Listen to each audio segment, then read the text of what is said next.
sacrifices, but it breaks down. What's going on, people? What's happening? What's happening? Hope everybody out there is enjoying their night. You know what I mean? You could have been anywhere else, but you here with me, which is a good thing. Thank you for coming on to the Lethal Truth. You know, where the truth shall set you free. And of course, I'm talking about mentally. But it can also happen for you physically. If you get some warning, you gotta, you know what I'm saying, defend yourself. You know what I'm saying? So this is a little jokey joke and everything. I was on earlier and I was talking about you know, a lot of Bram dropped his rag, many others dropped their rags. You know, I was gonna come up here tonight and talk about something, which I am gonna still talk about. Before I get into that, yo, you notice how ICE is rolling up on people? Woo! Now I know a lot of people in this country, they happy that a lot of so-called immigrants or migrants is being deported back to their own country and everything. You know what I'm saying? I know a lot of y'all is happy about that because you feel that you know, they was taking all the money that you never was getting in the first place. They was having all the access to the hotels that you never had and you still don't have access to. I'm just being honest because these people was coming over here getting $1,000 a month or a week. You've been here all your life. How much you been getting from Snap? Okay, now. But we felt like these people was coming over here and taking up all the space in the area. I don't think they was. I think what they was doing was, I mean, they was taking up all the hotel space, but I also think they was taking up all the petty jobs. And they was hustling hard. Because a lot of us don't want to work. You know what I'm saying? We don't want to work for next to nothing. And they would, because they trying to make it happen out here. And you know, they see them all around on the scooters, DoorDash everywhere. They lined up. You go to the shelters, they got scooters parked out there. They on their grind, but not us. We, you know, in this country, we just complain.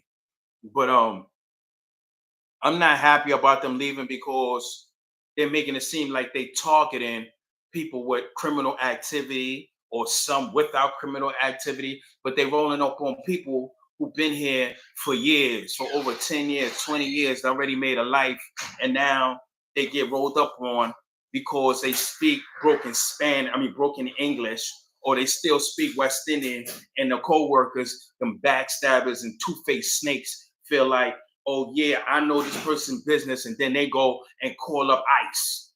Right now, they even got that Trump even hiring bounty hunters to go get them.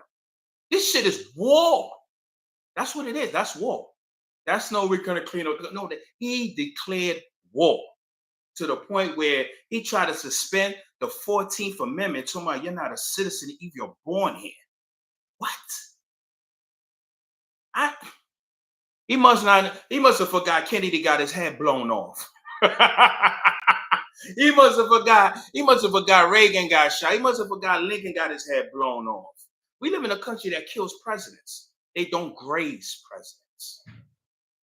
I'm going to say that again. We live in a country that kills presidents. They don't graze presidents. They hire top-tier assassins that will hit you from a half a mile away with some shit that you never even heard of with a scope on it. Just who they hire. They hire people like this to go to other countries and commit assassination. They do not graze people. That was all a plot for you to jump up and be like, oh, see, they trying to get rid of Trump. He ain't going like this. You don't see no blood, then you see a little trickle up. Come on, man. For you that you'll run the streets, that dude hit him with a 50 caliber. Do you know, an AR-15. Do you know what an AR-15 will do? I mean, I've seen it before, fired one before. Do you know what an AR-15 will do? It doesn't graze. It hits its target. And when it hits you, it takes a fucking chunk out of you. So if they would have hit his ear, half of his face was gone. You know what I'm saying? But we ain't gonna get into that. How y'all doing out there? Just killing time, I'm waiting for some people to, check in. You know what I'm saying? Before I begin, you know what I'm saying? Shout out to Communicate Clearly and Be Pacific. I was just on the podcast listening to you and a lot going on TV. Y'all tune in to the brothers, you know what I'm saying? They always have good content every night. Sometimes they be on there like 1 in the morning. They was on there last night, 1 in the morning. I ain't gonna lie, I was like, look, I'm a little bit tired. I said, yo, I see them tomorrow. You know what I mean? Them brothers be going in, man. They be having content all day, which is good and great. So today, like I said, I'm about to get into it. I'm gonna give it one more minute, and I'm gonna just start going in, baby. You know what I'm saying? Ain't no headphones. We ain't gonna have no technical difficulties. We gonna go in today. You know what I'm saying? I ain't holding no punches because I've been getting DM or hit on the sideline on TikTok from all these. I won't say pro-black. I would say for my brothers and my sisters from different nations. You know what I'm saying? I don't, just because people got different visions or ideas or philosophies and theologies doesn't make you not my brother, not my sister. You know what I'm saying? Because one thing I learned about the Jewish community, Caucasian Jewish community, they got different chapters. They disagree with a whole lot. But you know what? When it's time for people to go against them, they unify anti-Semitic your ass to death. You know what I'm saying? So when I talk, you know what I'm saying, I'll talk for my teachers that no matter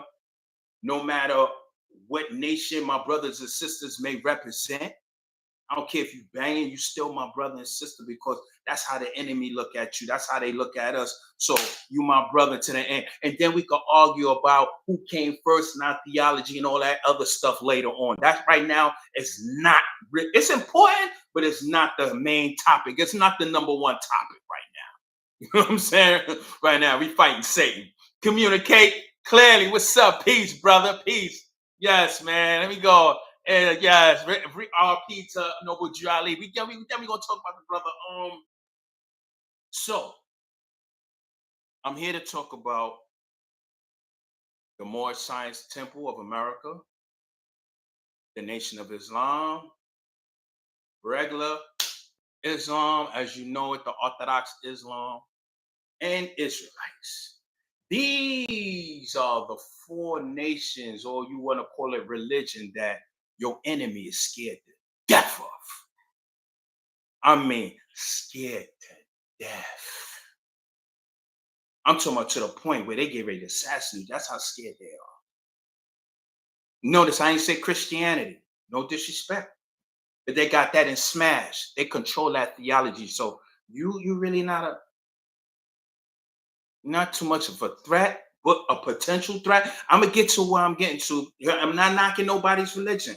You know what I'm saying? Because what I'm taught is religion is a culture of life to get us back into the Lamb of God, back onto our path. When we before we encountered our the people we made, we never needed religion. It's our way of life. What you need a religion for? It's your way of life. That's like you need a book to know how to eat. Well, in this day and time, yeah, but you know what I'm getting at. You know what I'm saying? This was our life. We didn't need religion. This was our culture until the enemy came and they put a big ass hole in our head. Now we need religion to get back where we come from. So yes, they get nervous when we start talking about nationality. Yeah, they get nervous. Organized religion. Yeah, it's organized religion now, the way they got it. So we all know far as we can go back. I'm not gonna say beginning of time because we don't have a birth record. Don't get me wrong, it's always a beginning to something, but we was never in tune with the beginning of time because it wasn't important. It was just us. What we need to count calendars and all of that for. That's not for us. We just live life the way it goes. And we was living for hundreds of years because we was vegetarians. We ate from what the earth provided from us because we are alkaline like the vegetables and the fruits. So we're compatible with it. We never was cannibals. We never ate fish and all that other stuff at done times, right? And what times I'm talking about? I'm talking about the times of the Kemetic people. I'm talking about the times of the Moors. I'm not talking about the Moors in America. We get to that in a minute. I'm talking about in the beginning of time. Well, not in the beginning of time. The times when it goes back to the beginning of the Bible, which is called the Enoch Bible, which Enoch Bible, the Maccabee Bible, and the Jalabee Bible. These Bibles are actually, excuse me, I would just say the Enoch Bible itself, because it has the Jubilee Bible, the Maccabees Bible, and it also has the Book of Parables, which is the Bible that the Europeans use, which is called the Gideon, or AKA King James. Why they removed all those other books? Because it talks about you. It talks about your color. It talks about your description of you and where you live. They cannot justify Christianity with those books. So they had to get rid of it. So Christianity at that time started in Ethiopia. I'm coming to you. I'm just giving you a brief history. I'm not going to go too much into depth because I don't want to drag it out with religion. I'm just trying to speed it up to show you why they don't want you knowing who you are, and they don't want you knowing this information.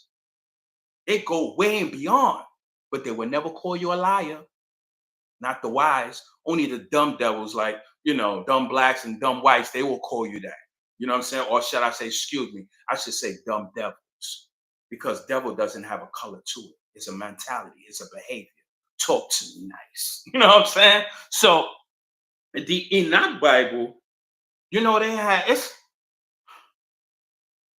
a little, I won't say far-fetched. It's like a lot unbelievable because we living in the times where it's all spooky. The Europeans, they made everything spooky because at one point in time they were illiterate before they met us, and before they came back to meet us, and we educated them properly. Because prior to that, they was believing in dungeons and dragons, and dragons was flying out the sky with fire and little dwarfs. You never see that garbage in African movies or even in Africa. We don't even talk like that. That's magic stuff coming out the sky with wings, and get the hell out of here with that. You don't believe that stuff. You really do? You seen anybody fly out the sky with wings on? I'm just saying, we talking about reality. We ain't talking about nothing spooky. All right. So as time go on, the Moors, they also had the Israelites around this time because they started to separate the Moors. They went in internal beef. And then the Israelites came, and of course, they was told they was going to be the Lamb of God, but mystical foolishness. Exactly. You know what I'm saying? Took on my what is it? The little fairy that's one with wings, and what is it? What's that movie they got with them kids love? What's the kid with the wizard with the wings? I forgot that show. But Harry Potter. that's what religion in America is like. It's like Harry Potter. You know what I'm saying? So during my research, I learned that we was always had these thoughts that we was rebellious to God. We was always arguing amongst each other. As time went on, we started to come into a different thought process. We wasn't really thinking righteous. We started thinking wickedness, but we wasn't acting it out because that wasn't our thing. But eventually it started to happen because we started to separate. And for Moors, we started separating in nations. We started separating in tribes. We never had a color called black. It was we just recognized each other from whatever tribe we was or whatever nation we was. Because they had no real culture. They had to make it up. Exactly. We're going to get to that. That's what I say. I think I'm going to be here a little long. We're going to get to that. So, of course, as time went on, the Israelites came about, the Hebrew Israelites. I can't really give you a specific date and time when they came because the Moors was here before them. Although you would have Hebrew Israelites tell me and argue with me up and down, no, they was here first. Me personally, like I said, I don't care really too much about who was actually here first because we have a common enemy is what we got to do. Worry about all that later on.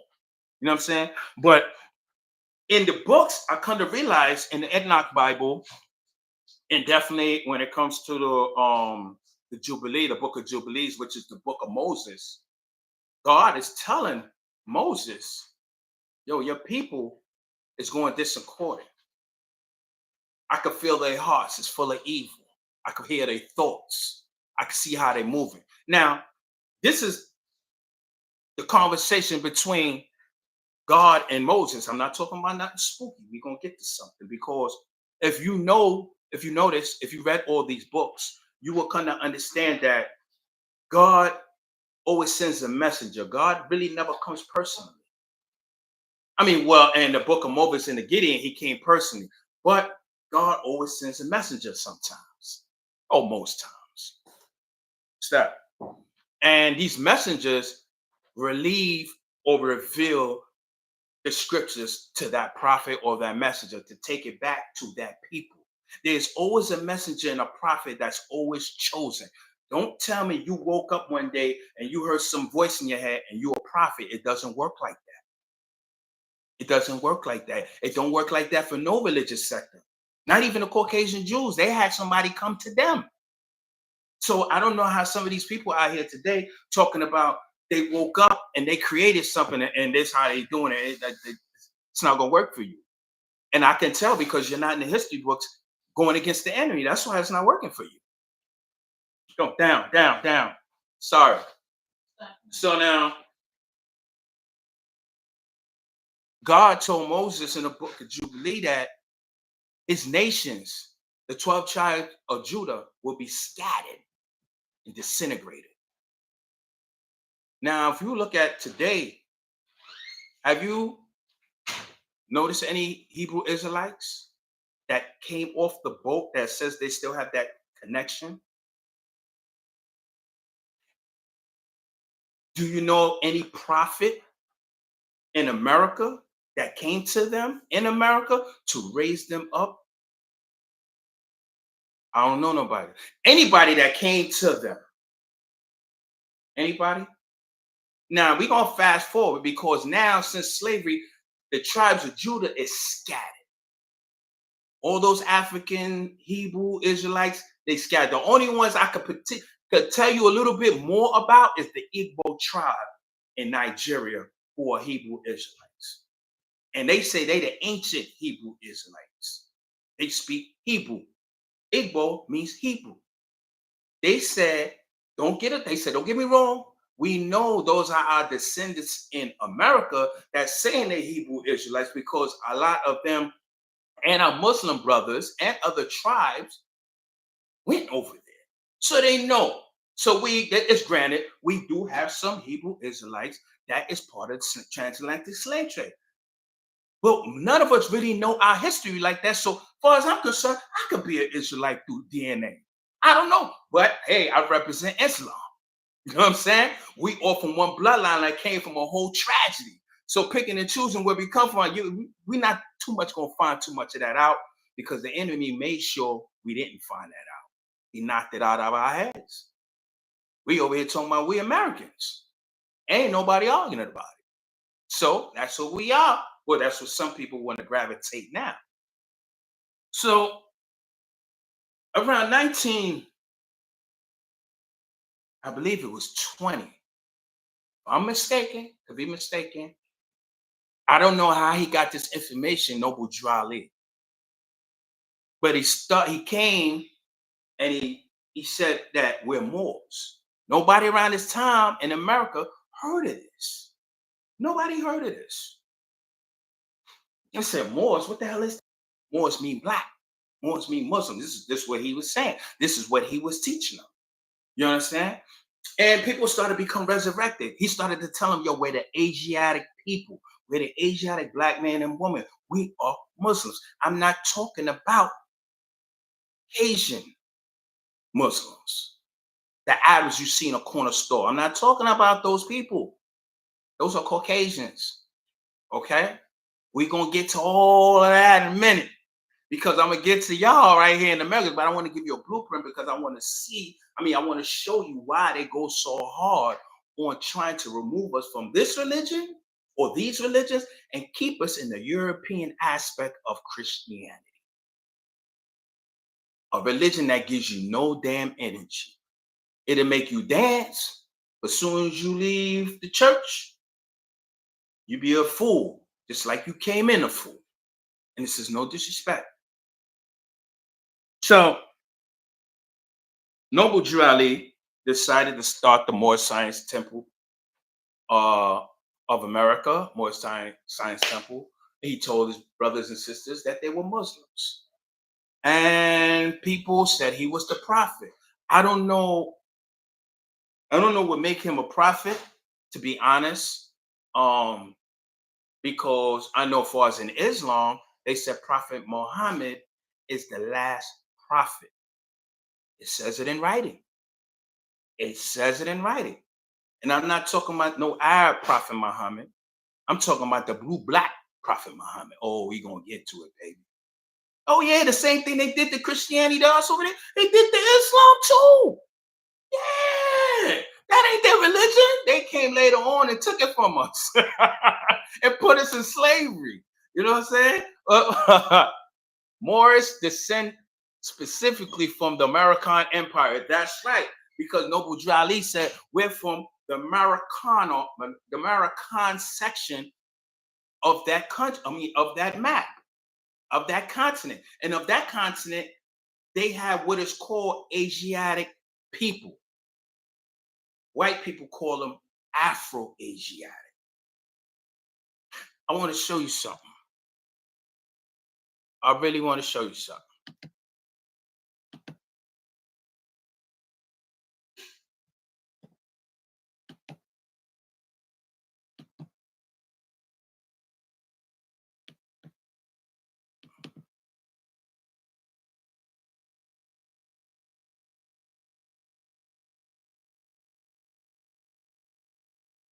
I want you to see this map real quick.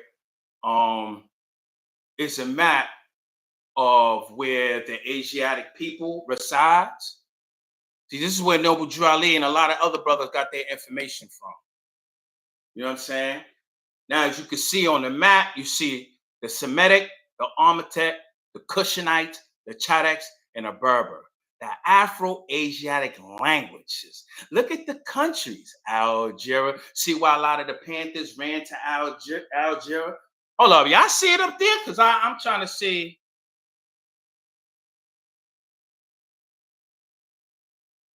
All right, give me a second. Give me a second here, y'all. I don't know what's going on here. Okay, I see what I messed up at.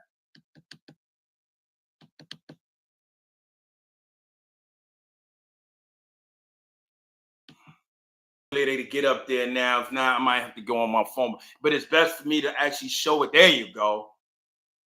We started thinking like the colonies till Noble Drew Ali started dropping the consciousness. Like, nah, absolutely. Now I want you to take a look at that. Asiatic, the Maroccanos. See on the far left, you see that? That's what Noble Drew Ali said we was from. This was in his mind. So you got the Mali people, which the Mau Maus, it's African. Nigeria, Chad, Sudan. You know what I'm saying? Hit that like button. You got Egypt, you got Jordan. You see the connection from the Red Sea and Saudi Arabia. See, Saudi Arabia at one time was Africa, but we're gonna get to that because you know they wanted to change things ever since they struck oil and then they kicked this out. Now you see up there up top, it says Semitic. Semitic. Semitic is from the Asiatic family, black man and woman. So how is these Caucasians talking about anti-Semitic? How could you be anti-black? How could you be anti of yourself? Talk to me. How can you? These people running around here talking about we're not Asiatic people. You got the Cushonites. We all know about the Kush Empire. Dudes, this is who we are. This is the languages we speak. This is why you see Noble Drew Ali said we the Asiatic people. You see Elijah Muhammad said we are the Asiatic black man and woman. You will never hear the enemy say you lying. They want us to say, yeah, we just African people and that's it. But when you start talking like that, they know they got a problem on their hand because they know you know who you are. Y'all all right? Y'all all right out there? All right. So Noble Drew Ali, he wanted to do the Sovereignty thing. He started to build a community. He started to build other chapters. He started to say, for us, by us. In the meantime, Elijah Muhammad, with a third grade reading level, was running around drunk in Detroit. He was a drunk. He didn't even have a birth certificate because when he was born in a time that black people didn't have birth certificates. We didn't get birth certificates until the 1900s. So he never had a birth certificate. He always said, I was born between, I think, October 7th or 9th. He didn't even know because we didn't have birth certificates. So when Noble Drew Ali started to say, we want to become sovereign, he want to become sovereign. Sovereign is an independent person, an independent nation or a group of people where they go to the government and they say, we want to cash in our birth certificate. We want our money and we want nothing to do with our country. We want to be independent. And that's it. We don't want anything to do with you. Now, they will give it to you, but you just can't get, you don't pay taxes.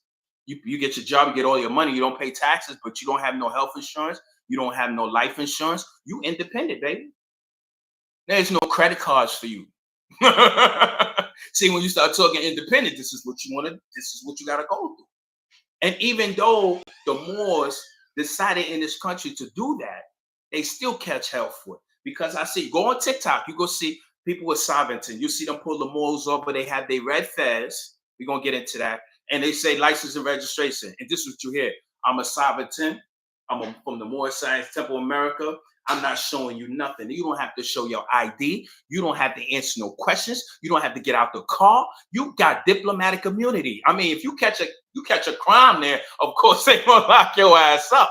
You know what I'm saying? Yo, John Banks, what's up? Peace. You know what I mean? But other than that, you independent. They don't like that. That's why they don't speak about this. It came out a little bit. Jay-Z, he got sovereignty. He got so he don't pay taxes. He don't pay taxes. You know what I'm saying? So he's independent. He is not an American citizen. When you give up that citizenship and you get sovereignty, you're not American. You claim whatever you want to claim. So when this was spiraling out of control, the enemy said, Noble Drew Ali gotta go. He has to go. He has to go. And they said that he passed away, I believe it was 1929 or after 1929. There's even rumors that he caused the stock market crash because he bought up a lot of land. Yeah. I don't know how true it is. I haven't done a lot of more research on it, but I'm trying to find out. But they say he caused it. I don't know. Like I said, I don't know how true it is. But after that, they allegedly killed the brother. They say he died from tuberculosis and ammonia. Ammonia. They said that's what he died from. Right? That's what they normally do. They always kill our leaders or say they sick when they want to get us out the way, or they put us in a bathtub full of drugs and they say we OD because they know we have a drug problem, like Prince, like Whitney, like Michael, all the people that was causing them hell with their publishing rights and everything. You know what I'm saying? Everybody started dying the same way. So they got rid of Noble Drew Ali. And what happened was it caused a friction between the Moorish Science Temple, you know what I'm saying? And they split. You know what I mean? There was no designated leader. Yeah, you know how it is when there's no designated leader and everybody feels like they should lead. So it became a separation. So the enemy was happy with that. You know what I'm saying? The enemy was happy with that. Identified by brands and labels do not have rights. Exactly. Me had what's up, man?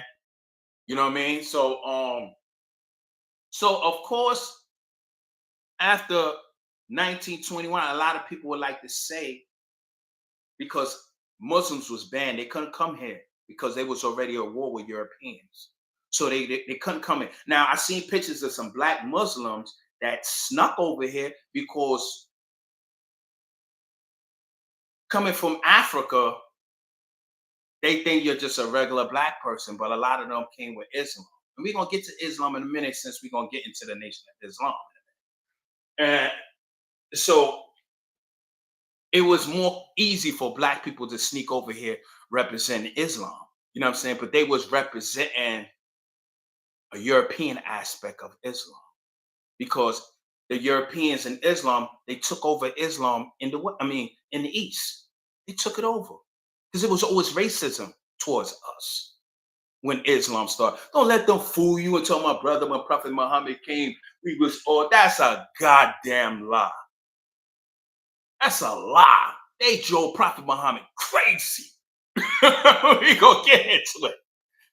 These brands claim them as chattel property, being chattel property. They will not receive any honor, reparations, respect, and dignity from a human family. And that's absolutely right. That's why I keep telling FBA, stop begging for money. You already have it. You already have it. Stop begging your enemy. I've never seen somebody beg their enemy for money. I know I would never beg my enemy for money. You know, hit me in the head, rape me, did everything, and I gotta come to you and beg you for money. I gotta beg you to be a citizenship in your country. I wish I would. I wish I would. You know what I'm saying? But I go behind enemy lines and I say, my name is Brian Morgan. I won't tell them who my name is. I say, my name is Brian Morgan. I give them the slave name. And I speak to them with their slave language. But they'll never know what's in here unless I let them know. That's hiding and going to war behind enemy lines. That's what I was taught. The nation, they always tell you, brother, you ain't got to change your ID. You ain't got to change. You want go in there behind enemy lines and be something else. That's what they do to us. So you do it to them. You know what I'm saying? So 1930 of July 30th, this is in Detroit now. Marcus Garvey fell. Of course, we know what happened to him. But he said someone else was going to come after him. He didn't know who. He didn't see no name. But Noble Drew Ali came and everybody called him a prophet. You know, prophet is one. I ain't taking nothing from y'all in the Moors. I'm not taking nothing from you. I'm just speaking. Peace. A lot going on TV. Peace. I'm not taking that from y'all. But a prophet is someone who comes to tell prophecy. He tells you what goes on in the future. But the enemy gave it a name or a title where you think they walk on water. No, it don't go down like that. That's why when all prophets come, they come to their people. They don't go to, we're going to conquer the world and kill the enemy. When Jesus came, he didn't go to Rome. He came to his people.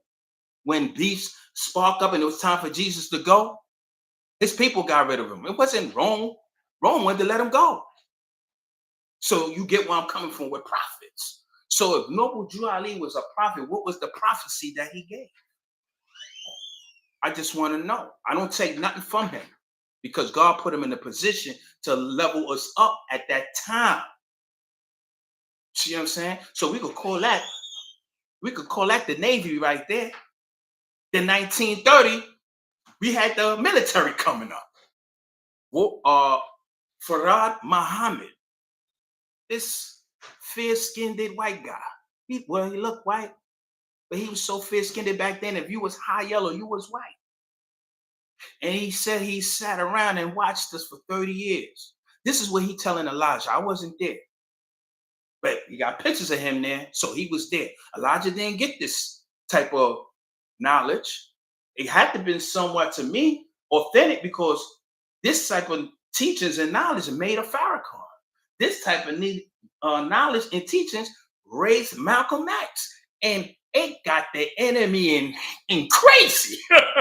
It drove the enemy crazy. So I'm like, something has got to be true here. Why is this? If this was no package or no thread of God in it, then why is it working? This is what's going on in my head. So anyway, Faraj said, he saw his people. They was acting colored. They was acting other than themselves. They wasn't acting like the people in Kemet. They wasn't acting like the people of Moors. He said they was acting like niggas. They was acting like something he never saw in his life. So he started to make himself known. 1931, July 4th. Excuse me. Yeah, 1930, July 4th. He made himself be known. In the nation, they call that their Independence Day. Since black people can't get away from July 4th, he figured, I'm going to reveal myself. So he started to teach them. He didn't say he was a prophet. He didn't say he was God. He didn't say none of that. He just came to raise them. And he had his little suit on, his little tie, his bow tie. And he said, hey, sister, hey, brother. Because normally the brothers is at work. So it was only the women at home. And he would sell some silk scarves and stuff. And you know us, we trust white people. So we opened the door. And then he'll talk his way into the house. And then he starts saying, yeah, you know about your people over there where I live at, because he had to ask. And then we start asking questions. Then he started dropping it on us. He started spoon feeding us. And we start getting interested, like, what? Get out of here. Gods, get out of here. Ain't no black man, no God. We niggas. He was like, oh no. And he started to teach. So he started a mosque. Little cheap little building with a little room he rented out. Everybody pulled their money in. He was teaching them how to work as a unit, teaching them how to work as a nation. So everybody pulled their money and they rented the place. They got some junk chairs. It wasn't fancy, but it was yours. And then he started to teach. And it started to get big. So here come this drunk named Elijah. I'm getting to all of this history in a minute. We're gonna get down to him in America to the nitty gritty. Let's paint this picture for you. Hit that subscribe button. Hit that like button, please. So Elijah comes into the mosque, drunk as hell. He said he was drunk and dirty. That's what he said. He said he was drunk. He was dirty. He was with his wife, who came with him in the nation. But he heard the brother Farad talk. He said he ain't never heard nothing like that before. Talking about the white man, the devil. That was enough to get you lynched. He was like, what the hell? But it was something that he said that he was speaking that it triggered something in Elijah, because Elijah was raised into the church. So some of the stuff that Farad was talking, it started registering because he was like, hold on, how are you Muslim, but you're preaching the Bible? Because we all know Muslims not supposed to be preaching the Bible. You're supposed to be preaching the Quran. But he was doing both because we're caught up in the Bible. So he was using tactics to grab our attention. You see what I'm saying? So now we started to lean on this Quran thing, this foreign book. But we started to hear scriptures in the Bible like we've never heard before. Scriptures that was pointed out to us that that was never pointed out to us before in our life, and we gravitated to it. See, this is why the enemy always was overseeing us on the plantation when one of the slave owners was slave owner, one of the overseers, or I won't say overseer, well, the house Negro, the preacher, you might as well call him that. When he started preaching, the slave masters stand out there and watch him. They want to know, we want to make sure you're preaching the right thing. Because they know the energy of those words in the book will trigger you. That's why they catch hell with Islam. That's why they caught hell with Nat Turner. Nat Turner know how to read and write. He read that Bible and he raised hell, didn't he? He ain't turned no other cheek. That's why they don't want you in those books. They don't want you. They'll stick you in that bullshit college before they do that. Like, what? No. Because it's something about those word of God. Yo, it triggers you, man. Brothers and sisters, it does. It don't, name what other race or other nationality goes to church and catch the Holy Ghost. They be in there. Who does that? And they be serious. But I'm just saying that's just the spirit. Ain't nobody else is connected to God like that. We be out there dancing and eyes rolling over our head, forming out the mouth. You go to the Catholic church, it seems like there's a satanic ritual going on in there. So Elijah decided to go up to him after the service because he was shaking everybody's hand. And he gave him his last quarter. He said, that's all I have. He was like, I know who you are. So Farad was like, who am I? He was like, you're the messenger from God. And he just left. And Farad just looked at him and smiled. Because in the Bible, when Jesus was doing all his miracles and everybody was looking for Jesus, people kept coming to Jesus, or his I would say his fishermen, his cabinet, the people who claim to believe in him, like Peter and Paul and all of them, they started to say, yo, people out there talking about you, Jesus. So what they saying? They say, yo, you the son of God. So go tell no one. So I don't know why everybody's saying that's what he said in the book. That's what he said. He said. Then they said, yo, Jesus, John, yo, they over there talking about you. What do you mean they over there talking? What they saying? Yo, they saying that you the son of man. They said son of God now. They said son of man. Go and tell no one. So Farad already knew what Elijah was coming from. And your name is Elijah. There's an Elijah in the Bible. This is not all a coincidence. I'm getting to something. So he started to look for Elijah. Make a long story short, he started to teach Elijah the scriptures, the Quran, and after teaching him for 3 years, he said, we're going to write a Q&A. He said, Q&A? It's okay. So get the pen and paper. Got the pen and paper. He said, okay, when I ask you the question, you write it down, the answer. All right. First question. Who is the original man? That's how you heard that. Who is the colored man? That's how you heard that. What is the population of the total population? That's how you heard that. He asked the question and he answered it. I know the nation of God's earth took that whole lesson. We'll get to that. We'll get to that. I ain't judging them. They were supposed to do that. So after he taught Elijah and they did the Q&A, they decided to call it the Supreme Wisdom. The nation of God's call it 120. And then he said, you don't need me no more. So what you mean you don't need me no more? I need you. Like, you got to get this popping with me. It's like, you good. You got everything. Now you imagine you 5'4" and you got about 50 followers. They ain't really feeling you anyway. All of them talk better than him. Because if you heard Elijah speak, man, I can't listen to him speak like that. I'm keeping it real. I love the brother. I can't listen to him speak like that. But what he told Malcolm was, I know I speak funny, but what you take what I say and you put it in them fine words you have. And then you go out to the world and you tell the world. And then when you heard Malcolm, you marveled.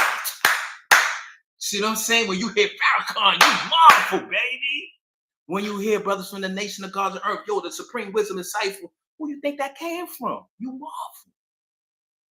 Now, I'm not trying to stroke no egos or any of that. I'm just trying to give you a breakdown of something. So, of course, like every religion or religious organization, hit that like button, please. Hit that like button. Hit that subscribe button. When it comes to other organized body or religious body or even gang culture, there's always somebody that feels like they should be the head honcho in charge. So they plotted to kill Elijah. You know what I'm saying? At the time, the police hated him. They hated him because he had all these black people started to dress up in suits. They started to cover themselves. They started speaking proper English. They started their own daycare. White folks in the early 20s, late 30s, mid 30s and late 30s, they didn't like that. You're supposed to just be a nigga and that's it. And you're supposed to scratch where you don't itch. But he wasn't doing that. Elijah was in their face saying the black man is God. That's a hell of a thing to say back in them times. That's a hell of a thing to say back in them times. And Umar Ali, he was saying the black man is Muslim. The black man represents the seven. We ain't Christians. We ain't Americans. Separation. And then he wore the feds. Now the feds, let me get back to the nation real quick because I forgot to talk about the feds. The feds is what Masons and Freemasons and 33-degree Masons adopt. They take that and they represent the feds because the feds is from us. We taught them. The feds, it goes around in a 360-degree. They tassel like the Nation of Gods on Earth tassel. But 33-degree Masons tassels stay pinned to the side. It doesn't go 360 degrees. It only go 33 degrees because they're still crawling like they did in Europe. That's why they call themselves Muslim sons. 33-degree Masons. They know who they are because we taught them, and they turned the tables on us. So again, Elijah's on the run. They after him because he left the mosque in Detroit. They after him like crazy. He ran for about 2 years. They put him in jail. They finally caught up with him, put him in jail. They thought he was crazy, put him in the nut house. He got out and he rebuilt the nation from scratch. There was no followers, no nothing, just him and his wife. And he rebuilt everything. Things in Chicago took off. It was blowing up. They had properties everywhere. He had the nation jumping only in Chicago, though. Then in 1955, something happened. Malcolm came on the scene. You know what I'm saying? Malcolm came on the scene. Malcolm was born in 33, like with Farrakhan, and they both was born in, both of them came in the nation in 55. You know what I mean? So actually, Malcolm came in 54. Farrakhan came in 55 because Malcolm was the one to teach Farrakhan. You know what I'm saying? He was teaching them. So at this time, they started to go through it like the Moors went through. The feds came. Now at this time, you got King, you got a lot of religious other bodies going on, but you got this nation that's going on that's out there talking in front of the media. The white man is the devil, straight up. So now, why we call him that? This story reminds me of the the Enoch Bible. I'm getting to something. Check it out. So this is the story that was told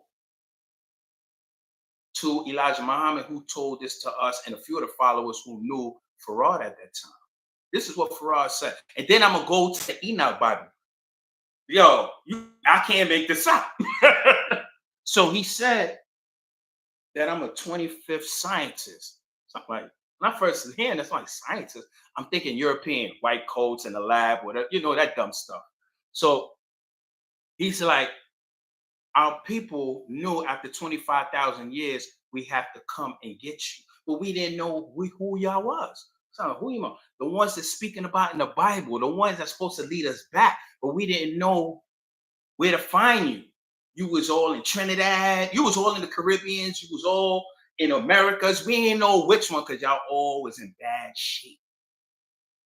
You know what I'm saying? But they had to really study us. And they said, okay, we found them. These dudes in America, woo! Now, we found them. We found that we was the most destroyed people on the face of the planet Earth. You understand? Hit that like button, hit that like button, hit that subscribe button, please. Hit that subscribe button. So, Farad said his father's name was Alonzo. And the 24 scientists, these 24 people, they all had different knowledge. Now, I'm hearing this, I'm just like, huh? But I'm listening. So I'm sharing this with you. So he said that his father had to go to the Caucasus Mountain, to grab him a white woman. I said, damn, why all the way over there? Well, he went over there and he found him a Muslim female who was Caucasian, and he started to teach her the proper Islam, the way they followed. Now, if you notice in Turkey, it's a European country. I'm going to get to that in a second. Hold on. So he started to say that he found him a wife, his father, and he had a sister first. It was a girl. Blue, black. He said, oh, no, we missed. And he went and did it again. But somehow, some way, Farad came out very, very light. She got it. And all the scientists started to teach him a different knowledge, to the point he mastered everything. This is what he's saying. They sent him to us. We ain't asked for him. Elijah was a drunk with third grade. He couldn't make no Malcolm X, not with that education. Ain't that much reading in the books, in the school. or in the library, especially when they're not sharing the information, somebody has to come to us. And he started to teach this man to the point where now he said that once he finished getting this knowledge, he decided to go to the Americas to make himself known, but he had to watch us. Now he started to, once after a while, he started to teach Elijah how white people was made. So I'm gonna fast forward. So he said, we was causing this upscale, this craziness in the Holy Land. We was divide and conquer. Everybody was snaking everybody. We wasn't killing. We was we was we was leaning on to that wicked side. So it was one to come that was going to teach us a lesson. And the scientists knew about it. They knew Yaqub was coming. In the Bible, they call him Jacob. In Genesis, you know, Jacob, he started to graft the sheep. He started to mix them. And he started to change the way they look. That's Yaqub in that name. And he told his people, I'm going to make a new people. Skipping some stuff because I want to fast forward. Said, I'm going to make a new people. He said, well, you can make a new people, but you can't make that people here. And they had them all in jail, all the ones that wanted to follow him. So he said, yo, give me my own land, give me my own location, and let me make my new people. This was his birth control law, that the light complexion blacks can only deal with the light complexion black. We wasn't all this blue black. We had many different complexions. So he started this birth control law. So what they did was they sent them across the hot Arabian desert into the Caucasus Mountain. Now that's a long ass travel. This is where you get the burning sands from. When you go to your sorority and your fraternity, you have the burning sands. This is all, come on, man. This is all Freemasonry stuff. The burning sands. So now that we had them run across the hot Arabian desert, now they got you doing it. Talk back to me.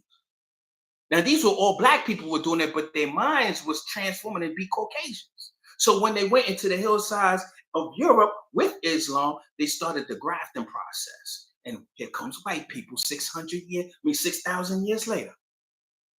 You know what I mean? Excuse me, 600 years later. Here come white folks. Now, I know some of you say, oh, come on, Saga, that's far-fetched. You ever heard white folks deny it? I'm talking about the wise, not these teachers. I'm talking about the wise, the scholars. You heard them say it was a lie? Do something.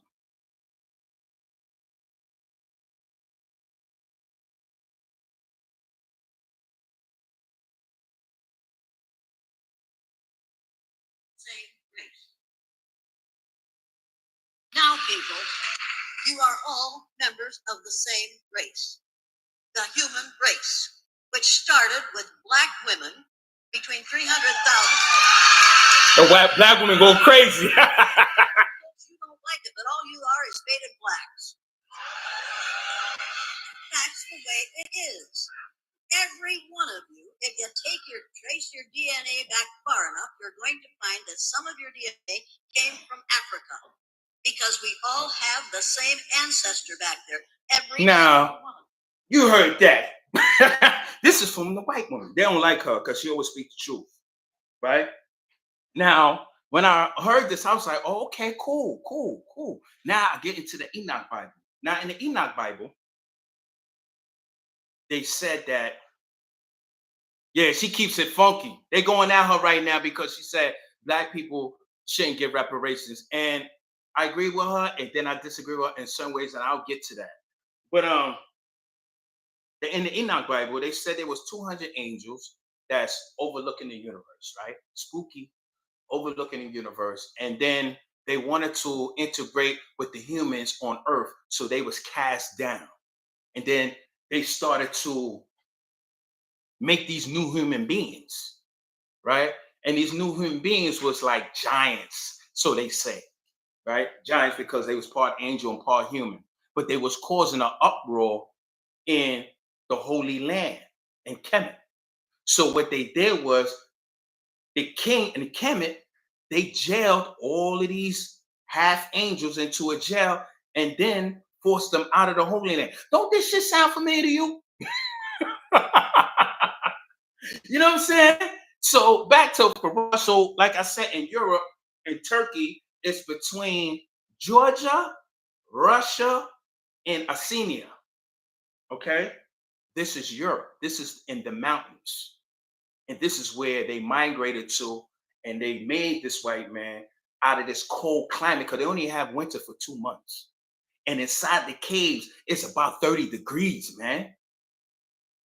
And they show us their heritage, their background. They show us the caveman commercials with the white man in the cave with the stick, and he's all hairy and uncivilized.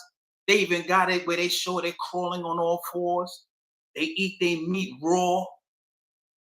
Now they go to the restaurant, they get medium rare, but raw. They have no color. They was animalistic. So I hair all over the back and chest. You lack melon. You damn near half human. This is not racism. This is just actual fact. Your own people's telling you this. And I got some more they're gonna tell you before I get off of this. Because this is what Elijah was talking about. And white folks did not like that history. J. Edgar Hoover and all of them got these lessons in their hand and they read this shit, holy shit. They know the truth. And they was trying to stop them. So here come Malcolm. Malcolm was in their face with it. Elijah was laid back and just building. Malcolm, he was the national press. Excuse me. He was the national spokesperson for the Nation of Islam because Elijah, you ain't gonna dig what he's saying. You're gonna say, okay, I understand what you're saying is true, but it's not gonna grab your attention like Malcolm or Farrakhan. You got to hear from their mouth because their words will grab your attention. So Malcolm was up there and he learned the dictionary. Man, he was out of sight. But then something happened. The enemy. The enemy got involved because the 33-degree Masons was wondering how the hell this information came up again. We got rid of Noble Drew Ali. How the hell this come up again? Because that's secret. It's a secret society.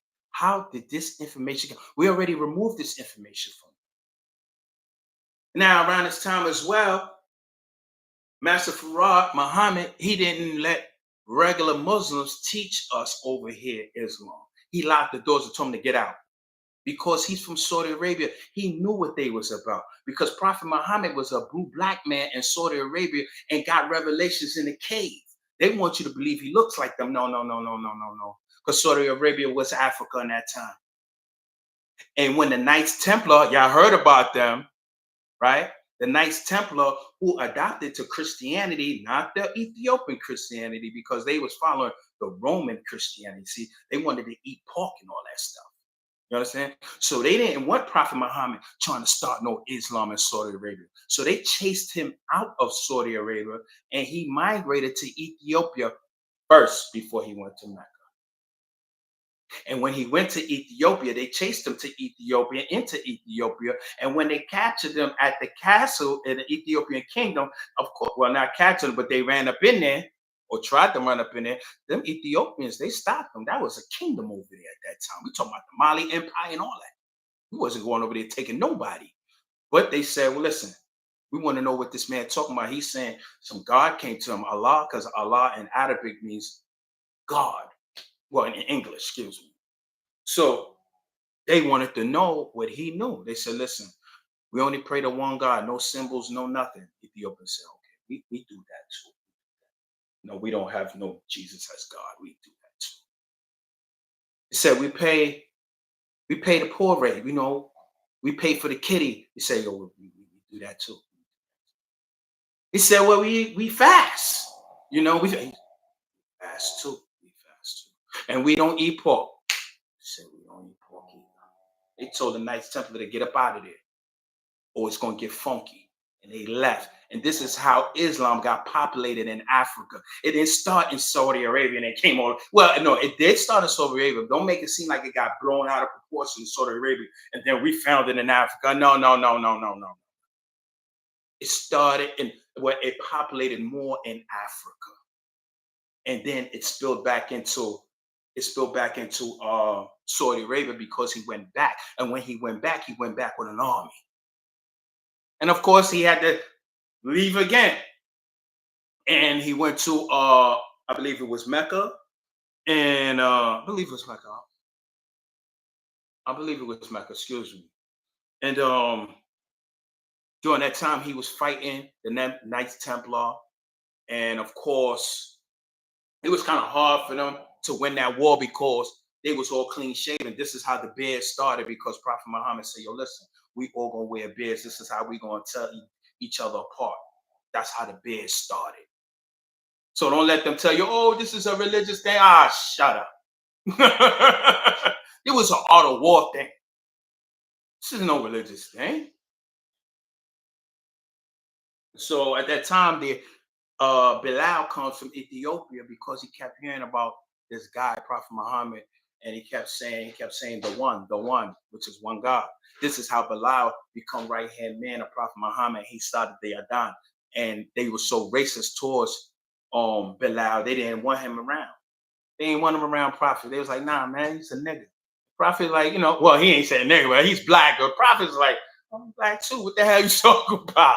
But they was already trying to take over religion. Every time these pale faces around, excuse me, sorry. Every time white folks is around, they do that. It's just a habit of them. It's their nature. You know what I'm saying? They want to take over whatever is there. If they not in the picture, they want to be in the picture, then they want to take over the picture. This is how they are. You know what I'm saying? So this is why Master Farad Muhammad didn't want that Islam over here into the mosque. Because he knew eventually we gonna follow them like we follow white people over here, and then Islam gonna go to hell. See what I'm saying? So fast forward, program comes out. They gotta separate Malcolm and Elijah. Have to separate them. It's important because J. Edgar Hoover came out with a memo that says that you have to stop the rise of the Black Messiah. And like I said, they ain't say, excuse me, like I said in my last video, Messiah is a biblical name. It's not a street name. Why you ain't say I'm looking for the next black leader? Why you ain't say that? He said Messiah. That means they know something you and I don't know. They knew that's one that's coming from our family, and he's coming to raise us up. And if he failed, guess what? God gonna send another one. That's how it goes until God gets what he wants. Ain't that sound God so smooth? He ain't even gotta pay himself. He sends people. Go ahead. I know you like, yo, he turned this into some religious stuff. No, I'm speaking your language. That's why you're kind of interested in the religious stuff. But look, so they started bugging Malcolm's place. They started bugging Elijah's place. They started following Malcolm all over the place. You know what I'm saying? They started putting agents into the mosque to cause disruption. That's what they do with gangs. That's what they do with the mob. They cause a disruption. So if I'm in there and I'm the Fed and communicate clearly, he's down with somebody else, and I'm like, yo, man, communicate, that dude, man, he ain't living right, man. He out there smoking weed, he doing this, doing that. Now the other Fed already told you what I'm telling you, because there's more than one Feds up in there. So now you like, yo, I believe it, because the other dude was just telling me something. Now you spreading the gospel. You see what I'm saying? This is how they separate organizations. Meanwhile, they tapping the phones. They know what you're doing. They was tapping Malcolm everywhere he went, everywhere. They knew him, and there was followers in the Nation of Islam that he was beefing with because they were jealous of Malcolm. That nigga just came home. I've been here since 1930. He come up in here in 1957. He the national spokesman. Nah, the Feds hear that. Oh, we got disagreements going on. Let's spread it. And they make Malcolm a champ on the news. Every time you turn around, Malcolm is in the news. He's in the news more than he's in that final call. Now people's like, yo, he think he the leader.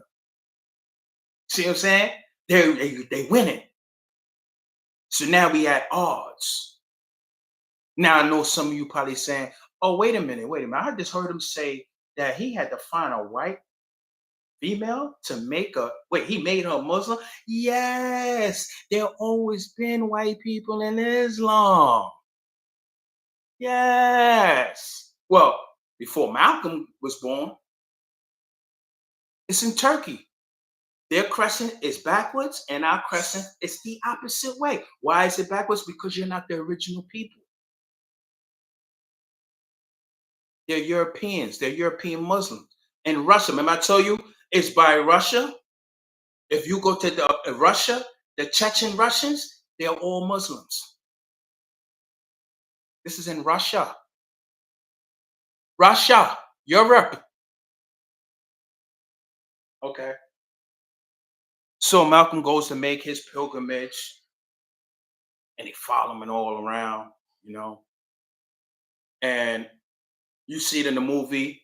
Malcolm is looking at the pyramids, taking pictures, and you see on the side the white person is fine. We always talk about what Elijah did, but we never talk about the enemy following Malcolm. We never talk about that in the movie. Tapping his phones, telling his wife, "We're gonna kill you, nigga, and burn your house down." Making it seem like they're black Muslims. And maybe they were, but I also know there was feds involved too.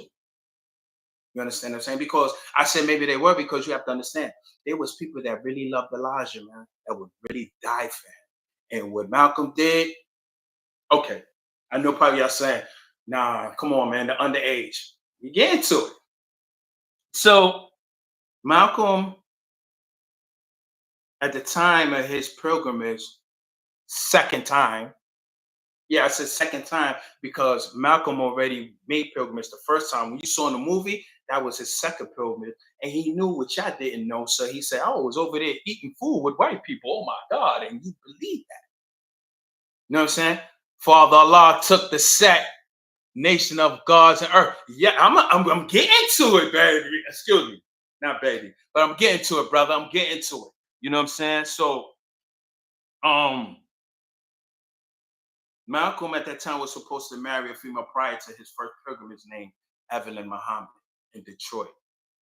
But Elijah needed Malcolm to open up Temple number 7, the mosque in Manhattan, in Harlem. That's how he got to Harlem. So Evelyn stayed as a secretary for Elijah. Unknown to everybody, Evelyn married Elijah. Elijah already had his first wife from his drunken names named Clara Muhammad. He already had like 3 sons. Then he had Evelyn. He had Tainetta Muhammad. And I forgot the other one. It's 4 of them. It's 4. Because in the Quran, it says you can only have 4 wives. But if one is just, that's all you need. That's all you need. I know some of you like, what? Yeah. They don't need 4, 5 wives. They lying. They're supposed to have 4 wives. If you can't, you're not even supposed to have more than that. If you feel that one woman is good for you, that's it. But some of us get the freaky side and we want 4 wives so we can have our orgies. That's how they think. Islam is totally different. That shit is backwards. They always say we gotta follow Prophet Muhammad, we gotta follow the Sunnah. But yet they ain't on camels, they in Rolls Royce. They ain't in huts, they in mansions. They only choose Islam and use Islam for their own benefit. And always quickly say, Prophet Muhammad did this. They idolize Prophet Muhammad than they do Allah. You hear Prophet Muhammad name more than the mosque than you hear God. That's why I'm proud. That's why Master Farah said, no, you ain't coming over here with these black people. Keep that over there. This is why we separated, because we had to heal ourselves first. Now, once we heal and then they come, you can't tell me nothing. I sparks them every time they come over here. They start saying, well, brother, no, let's get to it. And then they go, oh, well, I didn't know. Once they realize you start knowing, they back away from you. You know what I'm saying? So now Malcolm was hurt when he found out that Elijah married Evelyn, because he met Betty in New York. He didn't meet Betty in Detroit. So he was upset. Hold on, specifically a wiretap. Yes.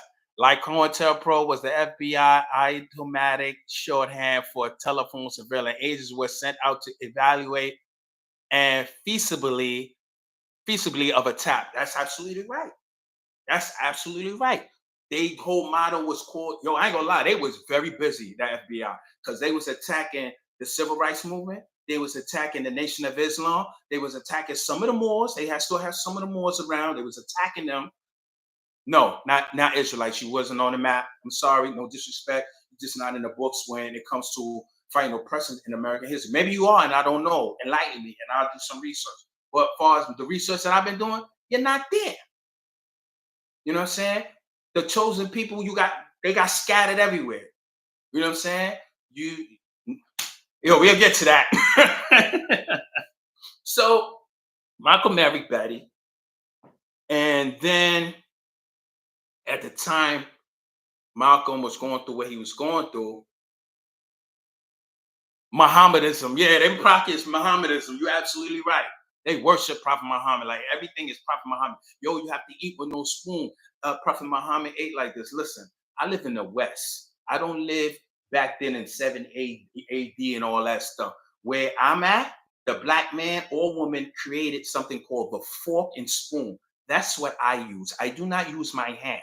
You could take that stuff out of here. Tell my Prophet Muhammad used his hand. Get out of here with that. But so Malcolm is going through it with the brothers in the nation. They jealous of him. Fed stirring it up. You got white people going through it. Going through it with him on the media, the white media. He's going home. He's getting phone calls that's threatening him, and you know what I'm saying. He's going through all this. So it's really, you don't really know where to look at this point because you feel like everybody's going against you. You got to put yourself in his position. At first, when I first got into the nation, I was like, yo, Malcolm went out like, you know what I'm saying? But as you really put yourself in his position, you feel like everybody's going, and you don't know who to trust but your wife. You know what I'm saying? So they firebombed his house. Malcolm thought it was the nation. He got on TV, said it was the Nation of Islam that did it. He ain't even see nobody. Later on, we found out it was the feds. Why would Elijah bomb his own house? See, every minister that signs up for class to be ministers, that's your job. That's your 9 to 5. You can have another 9 to 5 all you want, but that's your job. You get paid for that. And you have a donation so people can pay you as well because this is your job. So the nation as a whole, with the money in the kitty, they pay for a house. You stay in a house as long as you do the job that you're supposed to do for the nation and for your people. So Malcolm already knew he didn't have a house. Well, how come Malcolm say he didn't? It was his house and he found out it wasn't his house. Don't you have to have a deed? Don't you pay taxes? So if you didn't have a deed and you didn't pay taxes, then you already knew that wasn't your house. But he knew you didn't know that. He was mad. He was mad and he was hurt. You know what I'm saying? I would be too. I put my life on the line, everything on the line for the nation, and then y'all turn around and do this to me. Hell yeah, I'll be throwing shit in the air too. So, Malcolm left. Of course, he left the house and everything. So he met a brother named Alex Haley around the same time, and Alex Haley was inspired by the teachings that Malcolm got to the point he started to do his own research. And this is how the movie Roots came about. So in the book, if you read it, him and Alex Haley is sitting from across each other. Matter of fact, it's in the movie Malcolm X. They're sitting across each other. And he's telling Alex Haley word from word about how Islam started and everything. That's why in the movie, who the kid they came over as Muslim. Who the kid they came as Muslim. He always said Allah, Allah, Allah. He never bent. But the enemy knew how powerful that movie was, so they made a whole new Roots movie that is shitty. I recommend you not to even look at it. It's so backwards. They made Kuta a punk in there. So you don't even need to see that. That ain't Alex Haley's story. That's the white man's story. You know what I'm saying? So, Malcolm was planning to come back to the nation. I heard this from a few brothers that was speaking. There's no evidence that is out there. I'm just telling you what I know.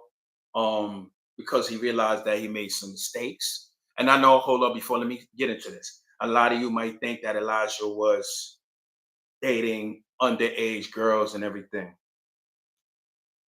If you go to the Alex Haley book, the only autobiography of Malcolm X, and Malcolm talked to him face to face.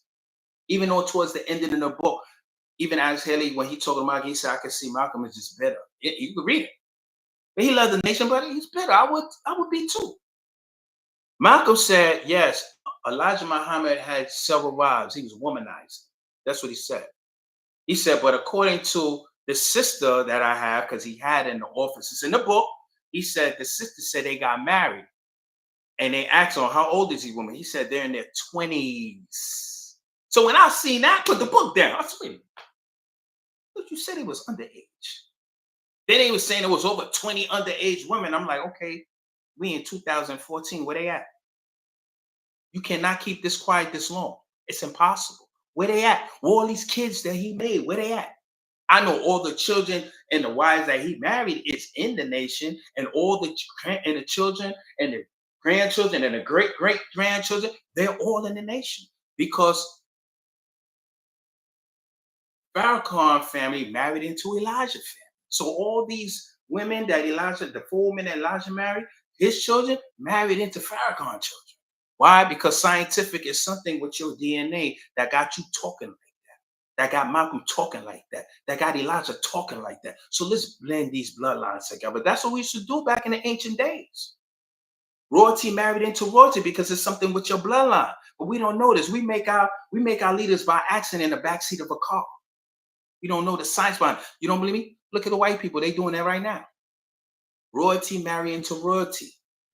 Rich and powerful marry into rich and powerful. We just don't get that because we were never taught that. So to prevent Malcolm from trying to join the Nation of Islam again, of course, he was assassinated. 2 weeks before his assassination, he went to France. He was going to talk because France was going through their own civil rights movement at that time. I was surprised to learn that. So how the hell I didn't know that? Because they don't want us to know. They hid it. They control the media, of course. They told Malcolm, oh, we ain't letting you over here. Malcolm was like, what you talking about? He said, we got information that you're going to be assassinated on French soil. France did not want an uprising over there. You ain't coming in this country, because he knew who was going to assassinate him. He knew it. Malcolm knew he was going to get assassinated. It wasn't the nation. The nation wasn't that strong yet. They was only in Chicago, Detroit, and in New York, and a few different other places. They wasn't outside the country yet. They ain't had that much power. Only it's somebody else that had that much power. Maybe someone that kept following him everywhere he went that got that much power. So Malcolm was going to speak in the Audubon Ballroom. They said something was bothering him. He kind of knew something was going to happen because he kept getting these calls and it was coming more rapidly. Malcolm said, he didn't want nobody searching. He wanted to make people feel welcome. They trying to tell him like, yo, brother, look, man, we ain't got no guns. We don't believe in that either. But if people come in here with guns, like, we going to be ducking. Malcolm was like, don't worry about it. They had at least 30 officers on the scene. Prior to Malcolm getting shot while he was talking, these 30 officers went into the next room and stayed in the next room. They did not guard Malcolm. They did not guard the front. There was no police outside of the front. You would think a man with this much death threats, you would have police all around. But they wasn't around because they knew it was coming. So you heard was, get your hands out my pocket, nigga. They shot Malcolm 16 times. When I was in school, they made it seem like it was like 4 times. 16 times. Meaning when he was down, they was still firing. They was making sure he was gone. And then the one after the shooting was happening, the one giving him mouth to mouth was an undercover FBI agent who was his bodyguard, holding his nose, giving him mouth to mouth. Yeah, right. And all the police came 5 minutes later after the shooting. When the shooting goes on, 30 officers, they running out there, guns drawn, everything. Not these officers. They waited until he was dead. And caught one on the scene who they said did the shooting. He said they just grabbed him up and started kicking his ass. The other two, they got caught somewhere else. And they're free now. And one of them, he was the only one living, I believe. And the only reason why they freed them because he eventually and finally said for the media, yes, I killed Malcolm. Then they let him go. They got what they wanted. But when he came over, he said, that's a lie. I didn't kill Malcolm. I was set up. They forced me to do that so I could get out of jail. In 1995, when Farrakhan was hitting the scene hard, he didn't need no social media. Matter of fact, he banned on social media. They don't even want him on it. He was tearing into their ass so much, they cooked up some bull crap and said Malcolm's daughter was setting up to kill Farrakhan.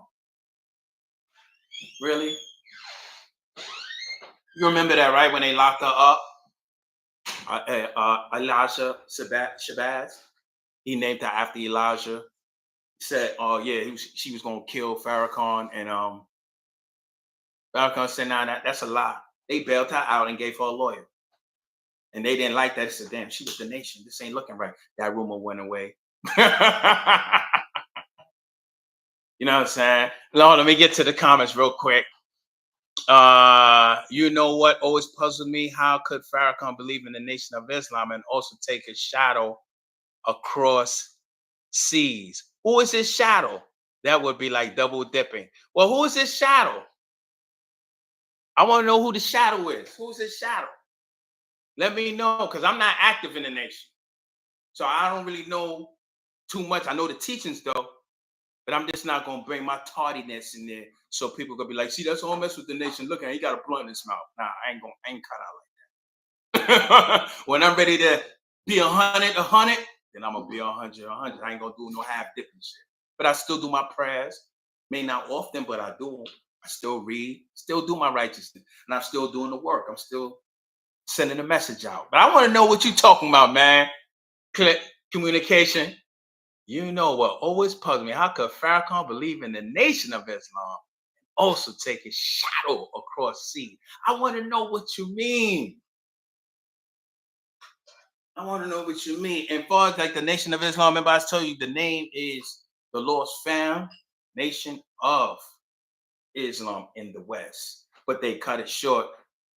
The Americans to cut it short to recognize us as the Nation of Islam. That's what the prophet was. He wasn't no Sunni, he wasn't no Shia, he was just Muslim. That's what the nation is, just Muslim. You know what I'm saying? So of course, you know, Malcolm is dead. Everybody started to run with Farrakhan wanted his position. Farrakhan sent him up. But Wharf Dean got into power right after Malcolm's deceased. I mean, after he was deceased. Wharf Dean, Elijah Muhammad's first son, took over. This one, he was raised in Saudi Arabia. Like he went to school there. He knows the language. He knows that. He know how to write it. Everything. He wanted him to get that specific education because he knew some of our brothers and sisters wasn't going to be jacking the Nation of Islam. They was going to be jacking the white man because most of us over here follow him everywhere. And that's what happened. He got into the nation. I mean, he took over the nation. Then slowly started changing people's names. Now your name ain't X no more. Your name is Abdullah Wula with all that stuff, right? Giving names to people that didn't even fit the description. You know what I'm saying? Like, how would you get a name saying you the wise one, but you dumb as a doornail?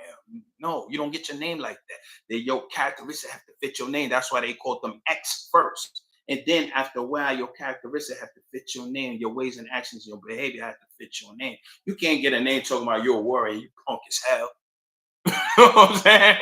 So a lot of people from the nation started to leave then. You know what I'm saying? They just started to leave because he started to change it into an Arabic fashion. And the Caucasians was loving. They started to fund him. Farrakhan left. He started smoking weed. He started drinking. His wife, she was like, yo, what's wrong with you? Because she actually introduced him to the nation. So she went to go get her man. Because sometimes the women, they give us that energy. You know what I'm saying? We're partners. A woman can compliment a man, and a man can compliment a woman. A woman can make me, my wife can make me get up and go out there in the world, tear shit up just to bring food and shelter. Bring food and money home because she has that power. So the sister went and got her husband. So you gotta clean up, man. He's just like, yo, I did all this for nothing now. Who's gonna want to hire me? Everybody knows my name. Like, I did all this for nothing. So other brothers, through certain scriptures and everything, started to show him who he was in the scriptures. That's a whole nother story because it's gonna be long. You know what I'm saying? Because the Nation of Islam, they like to go through scriptures and they like to see if they could fit into the scriptures as long as it deals with your work. In other words, don't say you this and you that, and you in the Bible, you this, but you don't fit that description. Your work don't add up. The people ain't following you. You just come up with a name and say, yo, I'm this, I'm the prophet. But where your people at? Okay, you ain't here no more. Where the little ones at that you made? They should be taking over. Where they at? We already got the little Farrakhan. We got the little Elijah Farrakhan. We had a little Elijah Malcolm X. We have a whole brother Ben X that be up with a little young brother. It's a little Farrakhan there, man. Those teachers make little Farrakhans. They make little Elijah Muhammads. This is who talking to you. I can't talk to you until I understand their teaching. I couldn't talk like this. You know what I'm saying? I just be talking a whole bunch of other stuff. So the nation fell. Warfdeen burnt all the books. And a couple of other dudes came, showed Farrakhan who he's supposed to be in the Bible, or allegedly supposed to be in the Bible. And he took it face first and he picked up the teachings again. And he said, help me build the nation back. And here you go. Now, in that time of the nation falling, there was a little voice in New York City. Oh, you remember that? Okay. Now, there was a little voice in you. And real quick, and Warfdeen, remember I told you God always raises someone up? So in the 90s, I don't know how old are you, or how many of you are, but in the 90s, Arabs used to sell our people liquor, beer, and cigarettes. It's not happening. It's happening again now. But beer and cigarettes, right, in the stores. And they were selling pork. Give me a ham and cheese hero, Ak. Remember that? So Warfdeen, what he did was he took over the black Sunni Muslims in America. He became the head imam. And he told them, listen, you go out there and you make them Arabs start doing that. That's why a lot of Arabs, even today, you say, you got pork? No, no pork. No, we don't sell cigarettes. Because he was putting them out of business. He was bombing they stores. He was putting these stores on. Yeah, he was bringing it, man. You know what I'm saying? So he did his work. I don't take nothing from him. I don't agree with the direction he took, but it worked. You know what I'm saying? It worked. Oh, yeah, the Shahada. And also take his Shahada across seas. A Shahada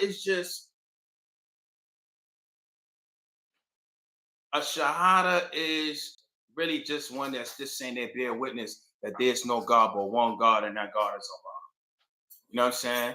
Which is God in English. That's all a Shahada is, really. You know what I'm saying? So he went overseas because, we're required to make pilgrimage. Me personally, I don't feel the need to take no pilgrimage. Why? Because that's a ritual for me.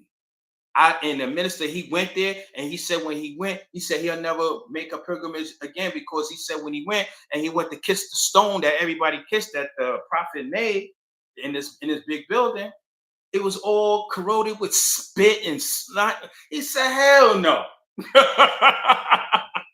You know what I'm saying? He said, hell no. I meant to say Shahada. That was a typo. I meant to say, okay. All right. Now he already took his Shahada. Once you're in the nation, that's a wrap. He already take his Shahada. You know what I mean? Over there, that's probably what they say. I don't think that Farrakhan actually said he took his Shahada across seas. Maybe they say that. You know what I'm saying? Just like they try to say he was getting into their Scientology over here. They were saying, yeah, the Nation of Islam has a connection with the Scientology. That's not it. What it is that we don't believe in a spook. There's nothing flying in the universe on a cloud with some man in the face that's speaking. We don't believe that. That's bullshit. You know what I'm saying? That's all that. That's just Scientology believes that. They believe do for self.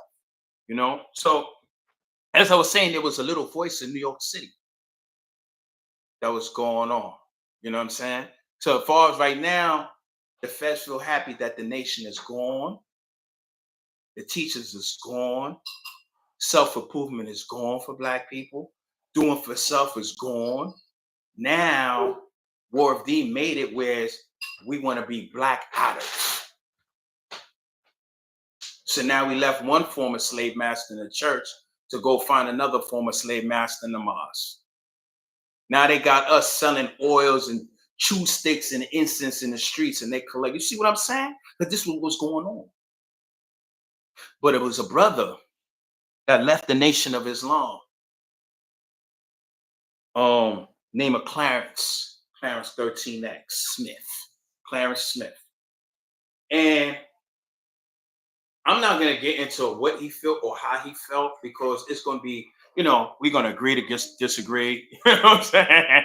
It was, I don't want no heat coming towards me, because my thing is, like I said, let's think about it later on. Right now, we got a common enemy. So he felt that once the nation fell, he thought it was appropriate time for him to start the 5% nation, which later on became the nation of gods on earth, which woke me up. That's how I got woken up from that first, right? And he believed that he was the father of Allah. The father of Allah. He believed he was that Allah. He came up with his own flag, his own points, but the only thing that I disagree with was he used the Nation of Islam lessons and made it his own. So when I got it at 16, I actually thought that it was his work, but it wasn't his work. Only like the supreme mathematics, the alphabets, which helped me learn the alphabets by numbers. And what you call plus degrees, like what things I'm talking to you about now. You know what I'm saying? And I got into it because they were sounding good. I'm like, damn, they 16 years old talking like that. They start talking about the sun, moon, and stars, and the earth is 196 million miles and 900. I was like, God damn, these young boys are smart. But that's what the teachers was doing. It was making them highly intelligent. And I gravitated to it. But the problem is there was no leadership there. So I was around people that were still smoking, killing, or whatever the case may be, talking about they gods. But they running the cracks in the streets. You know what I'm saying?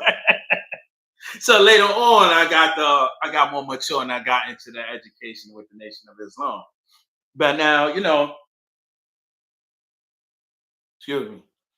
But these factions, they don't want you to know nothing about them. They don't even want you around. I'm getting to something too. Hold on. Teaching us our history beyond the cotton fields, beyond our slave history in America, and teaching us our connection to the great rulers of ancient civilizations, the great builders of the pyramids. Yes. That's why I say, man,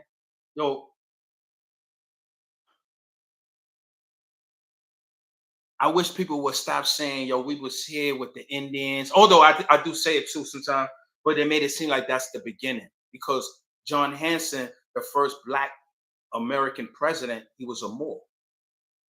But they try to make John Hanson white. He was the first Black president on a $2 bill. Talk to me nice. In this country, and George Washington was his general. Check that out. The 33-degree Mason that's taught by Moors. Come on now. Don't the Moors wear the feds? John Hanson was a Moor.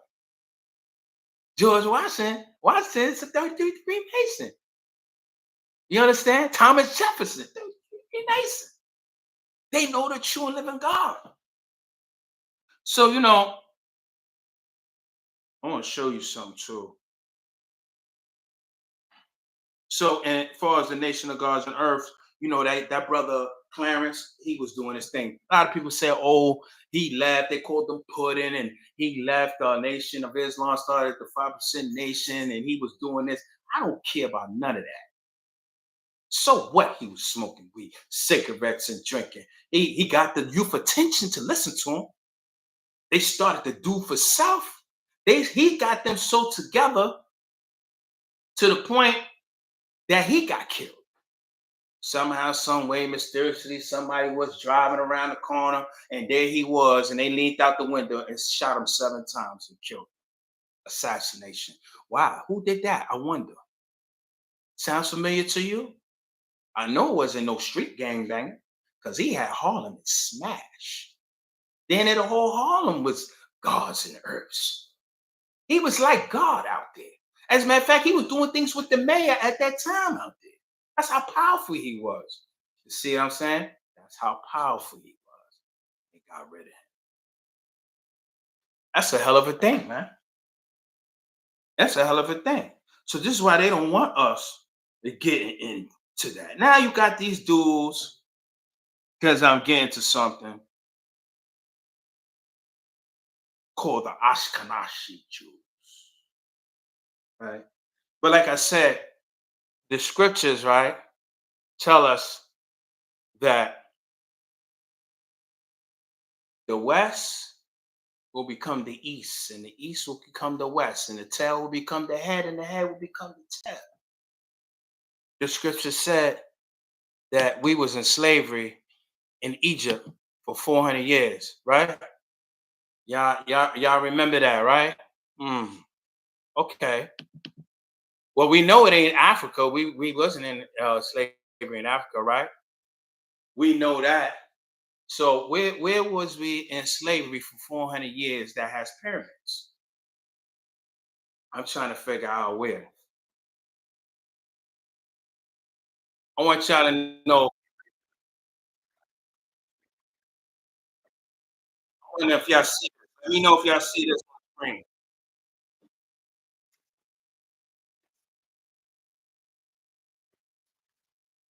Let me know if y'all hear it. Let me know if y'all hear it and y'all see it.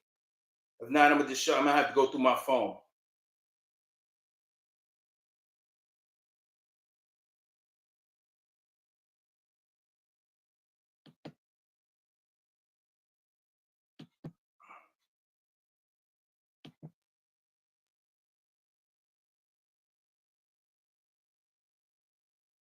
Okay. The original, the copy, the original, right there in the Grand Canyon, USA, America, Turtle Island. That's the original, right up there in the Grand Canyon. And that's why certain parts of the Grand Canyon are off limits. They don't want us knowing the truth. You've been lied to. I'll do a full circle of this whole pyramid. Why the heck did they leave the nubs? Look at that.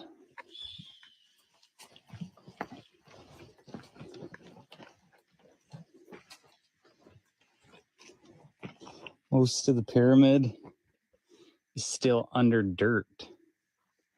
Like, how many thousands of years did it take for all that dirt to build up on a pyramid? There's trees growing off the side of it.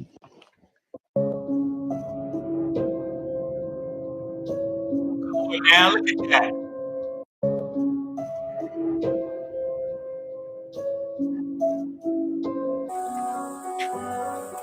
This is amazing. Hey, Look at this. thank you, man. At Alabama. That's wild. When I say beautiful, this is beautiful.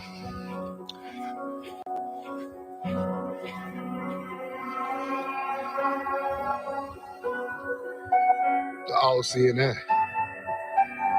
This is some type of altar, people. Look at that.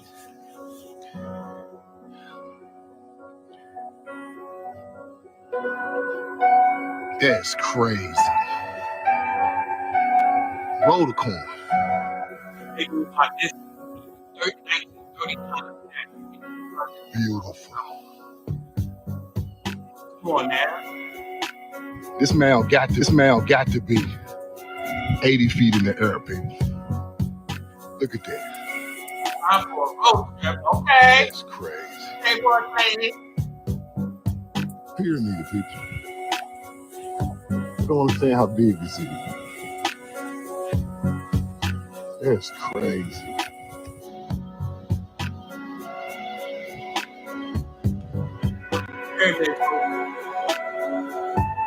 Louisiana, ancient pyramid appears after the eclipse. Black pyramid. 8th of April, 3 p.m., Louisiana. Don't you think it's odd that Alaska is part of the United States of America? The real reason is far darker and more complex than you have been led to believe. Deep within Alaska, there is a black pyramid, an ancient structure that is buried beneath the ground, emitting powerful energy. In 1992, an earthquake in China revealed this pyramid near Mount McKinley. This discovery was picked up by spy satellites, revealing its location to external nations. Indigenous Alaskan tribes also speak of a powerful sacred structure which fits the exact same description as the structure captured on the satellite. But it gets even crazier. According to ancient scripts, the Black Pyramid is part of a global network of ancient energy generators. These pyramids were scattered around the world by a civilization that used to walk with the gods. The purpose was to harness and distribute energy across the world. The same network includes the Great Pyramid of Giza. Since the founding of the United States, extra effort was placed into colonizing Alaska with the aim to reverse engineer the pyramid's technology for modern use.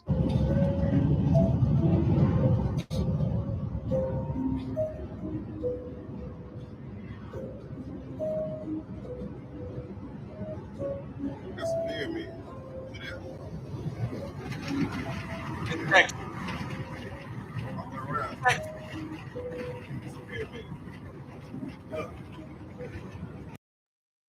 Yeah, it's in Texas. Check this out.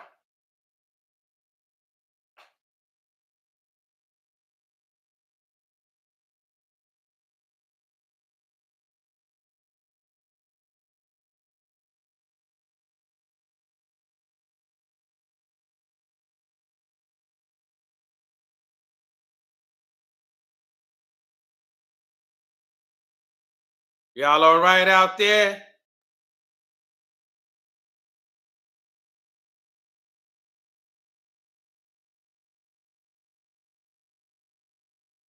That's the pyramid. See, Kimmy, that's the pyramid. That's Colorado. That's Colorado.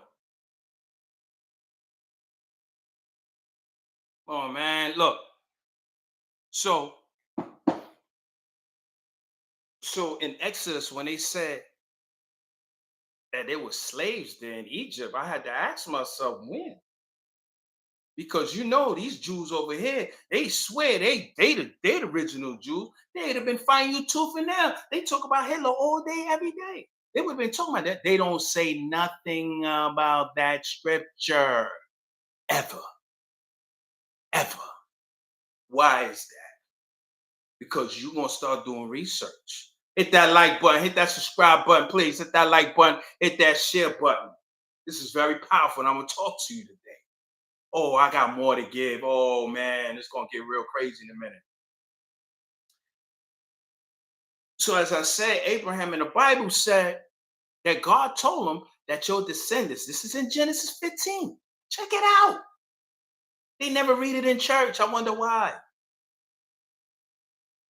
He said that your descendants will be taken to a land that is not theirs and will be afflicted for 400 years. And then I will come. He ain't say Jesus. He ain't say nobody else. He said I. Okay? Man, I got to start bringing my notebook. You know what I'm saying? So when you look at the scriptures, slavery never went down in Egypt. Egypt is right here. We built the pyramids. We always been here. This is the only place the Bible talks about a people that been in slavery. Step out the Bible. Step out. Show me anywhere else in history a people was in slavery for 400 years. I'll wait. I'll wait. They never want to talk about this. You know why? Because they're not the original Jews. They never was. They're Europeans. Look, they came to the Holy Land and they got religion. Yeah, they got religion. Because I mean, when we went to get them back in the caves and to civilize them, they really had too much education. And some of them got away and they went to Spain. And we'll talk about the Moors, how they civilized them in Spain because they had a 99% illiterate educational rate. This is where most of all the spooky stuff come from with the saints and the spirits and all this bull crap. So they had to civilize them in Spain. And then that's why a lot of Spaniards is a little dark. And then they went and they traveled to Jerusalem, where they civilized Jerusalem for 1400 years. And this is where the Ottoman Empire come from, /Muslim /Caucasian Jews, because they got there and they got religion. This is what you call Ashkenazi Jews. You got different sets. You got the Sephardic Jews, who is mostly in Morocco and Asania. They don't really see eye to eye with the Hasidic Jews and the Ashkenazi Jews. The Ashkenazi Jews make up 2/3 of the Jewish community in America. Yeah, they don't really get along too much because they had a Caucasian Messiah who they felt was a Messiah, with some of them, and some of them felt like no, he's not the Messiah. So they've been going at it because they try to make Eastern Parkway in Brooklyn the synagogue, their headquarters. Speaking of synagogue, as I'm going along, the book of Revelation also said, and this is Jesus' words in the book of Revelation. He said, be aware of those who say they are Jews, but they are not Jews. They are the synagogue of Satan. Oh my God. This is Jesus. Yo, I don't know about the Jesus they talking about. This Jesus I know in the Bible that I read, this dude was straight gangster. He went into the synagogue, turned up the tables, kicked the bankers out. That's when they wanted to kill him then. That's when they went and bribed Judas. They said, now we gotta get this nigga some money so we could set this other nigga up over here talking about he taking over the rabbis and something. We gotta get him up out of here. They ain't got him up out of here. So these Jews, Ashkenazi Jews, they decided to get the name for Gomar, who is, I believe, the seventh son of Jephthah, deals with an Ashkenaz location. This has nothing to do with Israel. Israel is a man. He's Abraham's son. He's a man. This is not a location. They all lying. See, after they got some religion, after a while, they used to go around the planet and they used to take over. The things they used to do now was what they was doing back then. And this is why Hitler did what he did, because he knew the bankers was trying to take over the world. He knew these type of Jews was evil. And I'm not saying that y'all are, because I know there are some good Jews. I know some good Jews. But these white Jews, he knew some of them was evil because they came from Germany. Let me tell you something. They took the name Ashkenaz because it's mentioned in the Bible. And they called themselves Ashkenazi Jews. Now, the original Jews, they speak Hebrew. Igbos in Nigeria, they speak an ancient Hebrew tongue. These Israelites over here, they do not speak that language. This is a whole different Israelite here. These people are ancient Israelites. These dudes are some new American dudes that came out last year or sometime. When I say last year, I mean not too long ago, maybe 20, 30, 50 years. But I'm saying these people are ancient, okay? I'm talking about before Jesus' times. These people are ancient. So they decided, this guy named Theodore Herschel, he wanted to create something called a Zionist, because they was going everywhere doing what they was doing, and a lot of kings and queens from different countries was rounding them up and shipping them all out. Get the hell out of here, because what they doing now. So they didn't have a place for themselves. They ain't know where to go. Especially, well, we'll get to the Hitler. So, and this dude Theodore Herschel, he decided, I believe in 1890, I believe it was 1890, he decided to bring forth something called Zionism, right? And I know some of y'all heard about it, Zionism. Zionism is a term for a group of people or race to have their own land and have sovereignty in their land, which means they could commit crime anywhere else, but they come up in their home, you don't have no say so, no nothing, and they can go wherever they want and take it over. This is Zionism. So some people in Judaism, they don't mess with Zionism. And some people in Zionism, they don't mess with Judaism. That's why I said these Jews, these white Jews, they going at it. But what they do is they don't show you their bull crap. They don't show you they had odds. You know what I'm saying? But they had odds. So they decided to follow Theodore and his philosophy on building a Jewish state for Jews and only Jews. And I'm talking about white Jews. I'm not talking about black Jews, Indian Jews, because there's multiracial different types of Jews. There's African Jews, there's white Jews, there's Indian Jews, there's all kind of Jews. So don't think that when you hear Jews, oh, it's just black and white. No, it's really not just black and white. Although black is the original Jews. They are the original Hebrews. You know what I'm saying?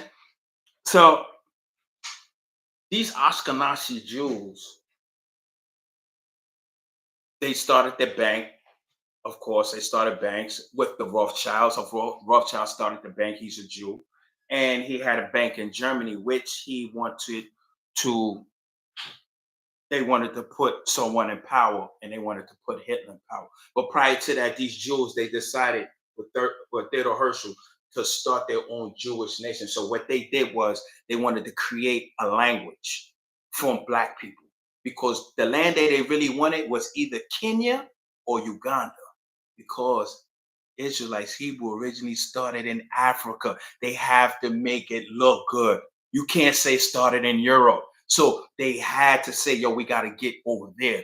But around them time, them tribes wasn't hearing that, baby.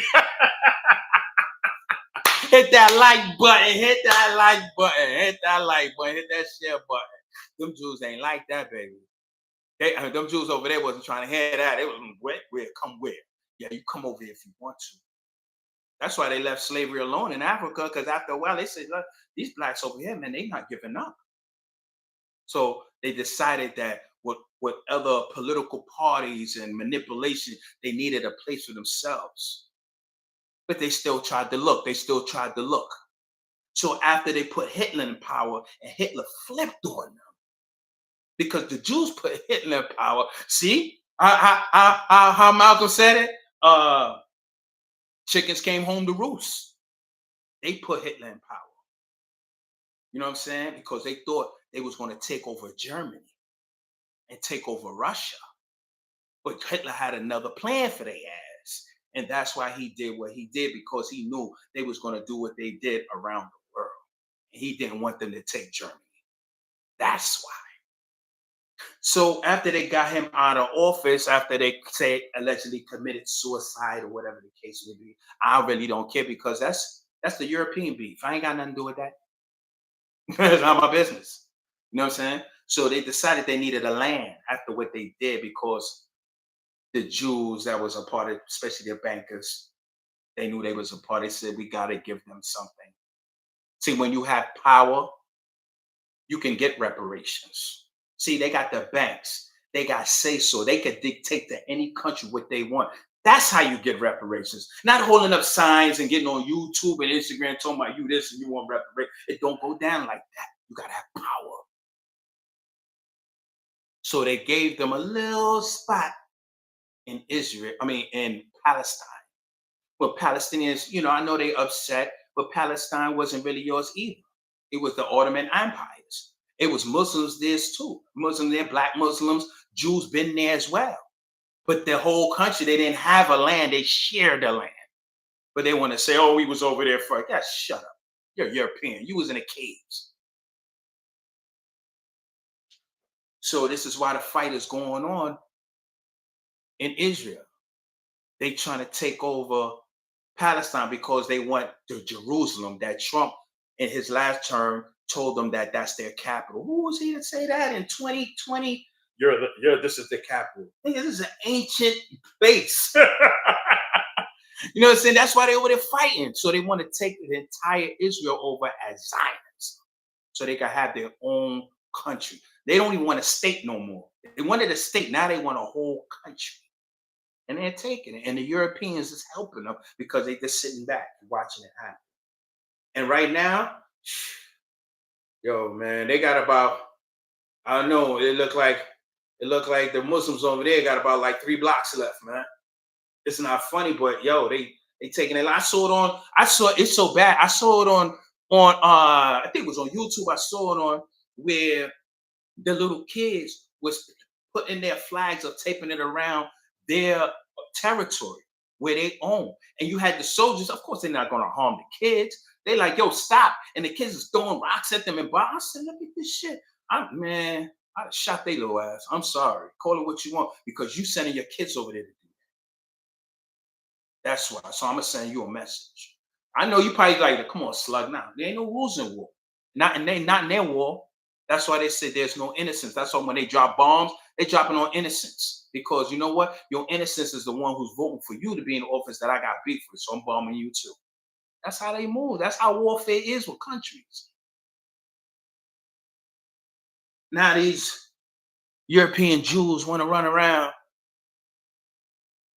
and say they the Jews and they not the real Jews. They're Europeans. And it was so sad, they trying to change the religion into a race.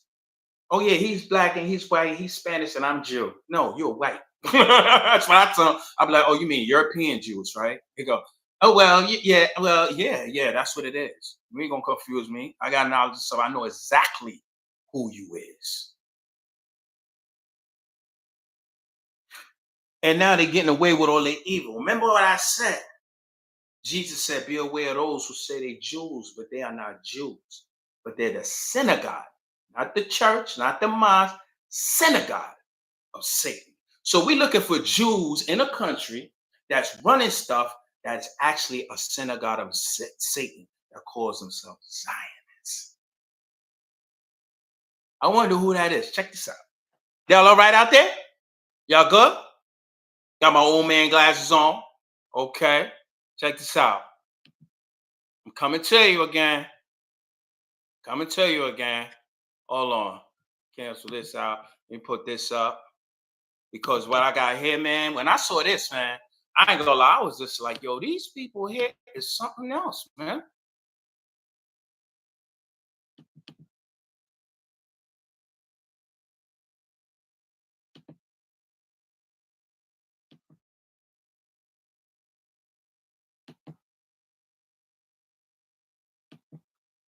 You gotta check this out here. This thing here is deep, man. Sorry about that.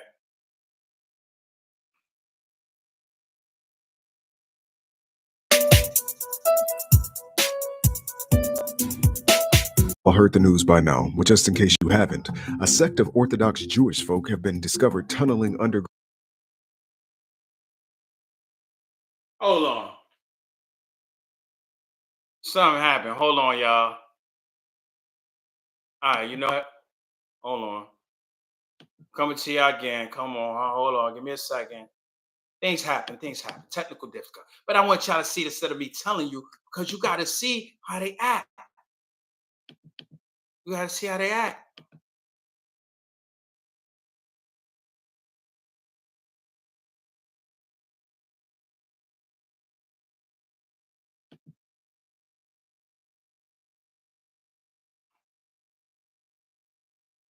I'm waiting for it to actually come up.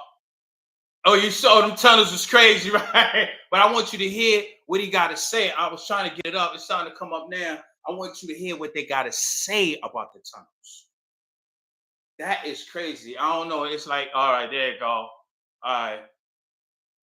So in Jersey in 2009, 14 rabbis, not regular Jewish people. We're talking about leaders, rabbis. These are people who has their own synagogue, who directs the traffic of their religion to the people that comes to flock in their congregation. These are Jewish leaders. They got caught up in human trafficking, human sex trafficking, human organ trafficking. They got caught up in drugs, corruption, and bribery. Look at this shit, man.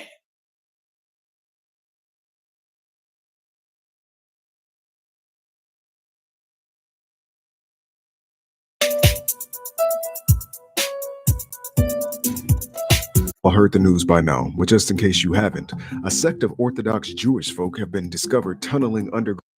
Oh man, it's still, you know what?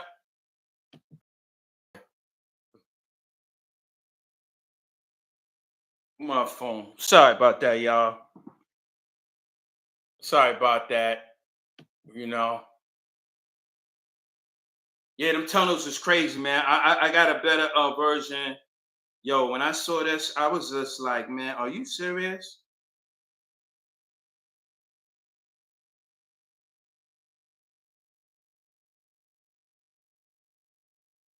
Well, I'm sure you've all heard the news by now, but just in case you haven't, a sect of Orthodox Jewish folk have been discovered tunneling underground like a pack of groundhogs, and it's very disturbing. Yes, it seems police were called and responded to claims of a damaged wall and a group of disorderly individuals standing near a Jewish synagogue in New York. And when they showed up to fix the wall, all hell broke loose. Dusty yarmulkes went flying, baby strollers were discovered, and even soiled mattresses were pulled from these tunnels, leaving everyone wondering what the hell were these people doing down there? The synagogue is coincidentally located across the street from a children's daycare, so rumors of child trafficking have begun spreading through the web. But as of right now, we know nothing for sure. 9 people were arrested very gently and carefully, I might add, after the group attacked the cops for being in their synagogue, and the foolishness continues. Only this time, it's wearing a black cloak. But anyways, what do you got? You see that? Now that's my old neighborhood. I used to live over there on Utica and Eastern Parkway. So the synagogue is right up the block. So they have a 50 foot, I believe, or 50 miles in the tunnel that they dug during the COVID era, right? So according, allegedly, certain Jewish leaders didn't know about it. So they called the cops and they ordered the cops to shut it down. When they went up in there, these dudes trying to fight the police. How come we didn't hear that on the news? How come we didn't hear they had a tunnel? That's a sex tunnel. That's human trafficking tunnel. That's the tunnel that Playboy Mansion Buddy had. Ain't this what they blamed Diddy about? Yeah, they knew. I knew they knew. They just got caught and they said, we got to clean it up. And they try to make like they ain't know. They've been doing sex trafficking. Come on, man. Ain't nobody thinking how. I was asking myself, I said, how did they dig that without anybody knowing? But then I kind of figured it out because that whole block, that whole section is all Jews. And across the street is a daycare center. What? First they try to say also, oh, it was big. It was what? They was practicing religious practices in there. So why is a baby stroller in there? And why is a soiled mattress in there? Mattresses in there is when you go to lay down and rest. As Jewish person, we and Muslim, we have some of the similar things when our spiritual rituals, when we pray. You're supposed to clean yourself. You're supposed to always clean and purify yourself because you pray to God clean. How are you praying in there in a dirty ass environment? Who are you lying to? That's a sex trafficking tunnel. And they got caught. Some of this, but so how we ain't hear this in the news? You can hear about Diddy though. You ain't hear this? And then they fought the police. They fought the police like they had a right to that shit. 14 of them got locked up. What happened to them? I don't know. You know? Oh, you don't know because you ain't hear about it. I ain't even know. Because they all try to keep it quiet because they own 97% of the media. Be aware of those who say they are Jews, but not Jews, but they are the synagogue of Satan.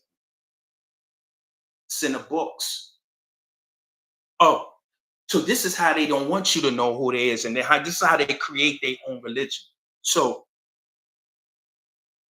as I said before, Hebrews speak Hebrew language, and they speak other Asiatic languages, right? These Ashkenazi Jews, these European Jews, what they did since they're from Europe, they took some of Russia. They took, give me a minute. They took some Hebrew, some Russia, some Polish, and some German, and they mixed it together and they formed a language called Yiddish. And then they rewrote their whole Torah in their version. So even if me and you pick up the damn Torah, we can't read it because that's not even Hebrew language. See how they made a whole new religion? They stole the black man and woman religion and remade the whole shit in America. This is why I say sometimes, and please, I'm gonna be respectful. I'm not being disrespectful to the Israelites. This is why I be finding it hard to say that you particularly, the ones in are the chosen few, because that would have never happened in no Islam, not in no America. I don't care what you say.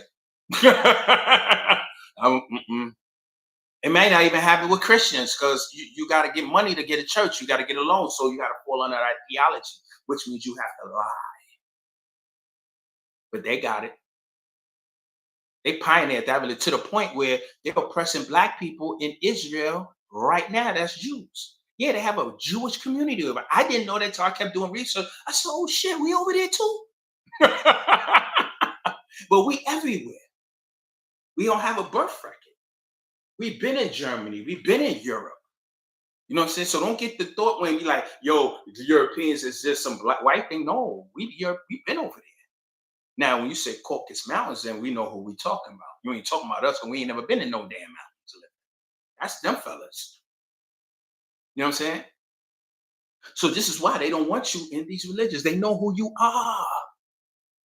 They know who you are. You see the pyramids over here. Israelites, Jews, you over here, me and you. This is where it's coming from. Didn't Moses get the plagues?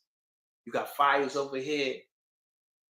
You got New York and everywhere flooding over here. Since when New York City floods? Since when Manhattan floods? Wall Street all flooded. They can't make no stock markets. Huh?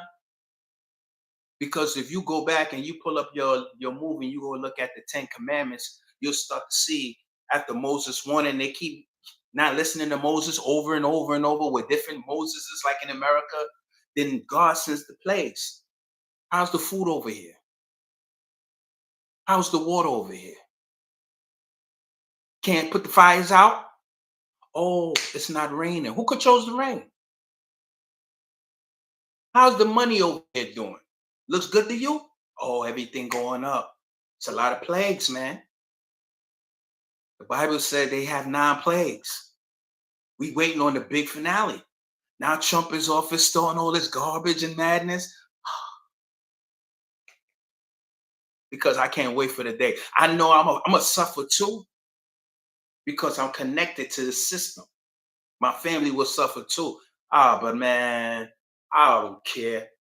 I wish God let it fall them all. I know it's easier said than done, but I would rather it happen then so I can see it. Because I know we're going to pull up out of it because we pulled out of worse conditions than that. So I know we're going to survive. We always survive with next to nothing. And we still kicking ass. And everything that I said, like I said the last time with the boulets, they know all of this. But they have their own house Negro system. And if you try to interrupt that with this FBA talk, you're going to be like Fred Hampton. I'm serious. I know I keep bringing it up, but I know where you're going. You, my brothers, my sisters, I know where you're going. But as soon as you start talking about you an organization, you start talking about you demand reparations, and you got a force, and they see it's a potential threat, they're coming for you. And you only got about one group. They got several. They got several federal groups. They got several fraternities and sororities that can infiltrate you. And they got a whole lot of Uncle Tom Negroes that's ready and caught back and ready to go. I hope you're ready. I hope I said enough. I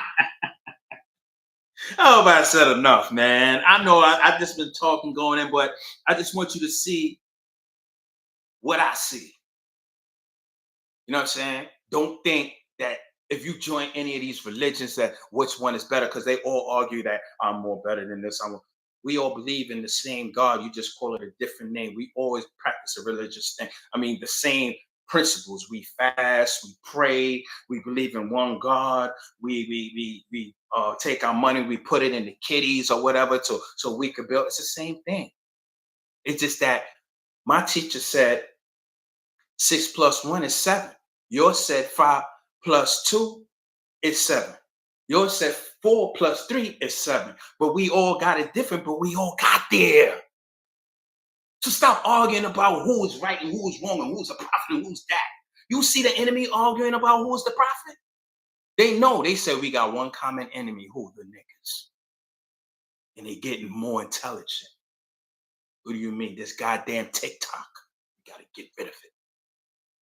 Because you can find everything about your history on TikTok.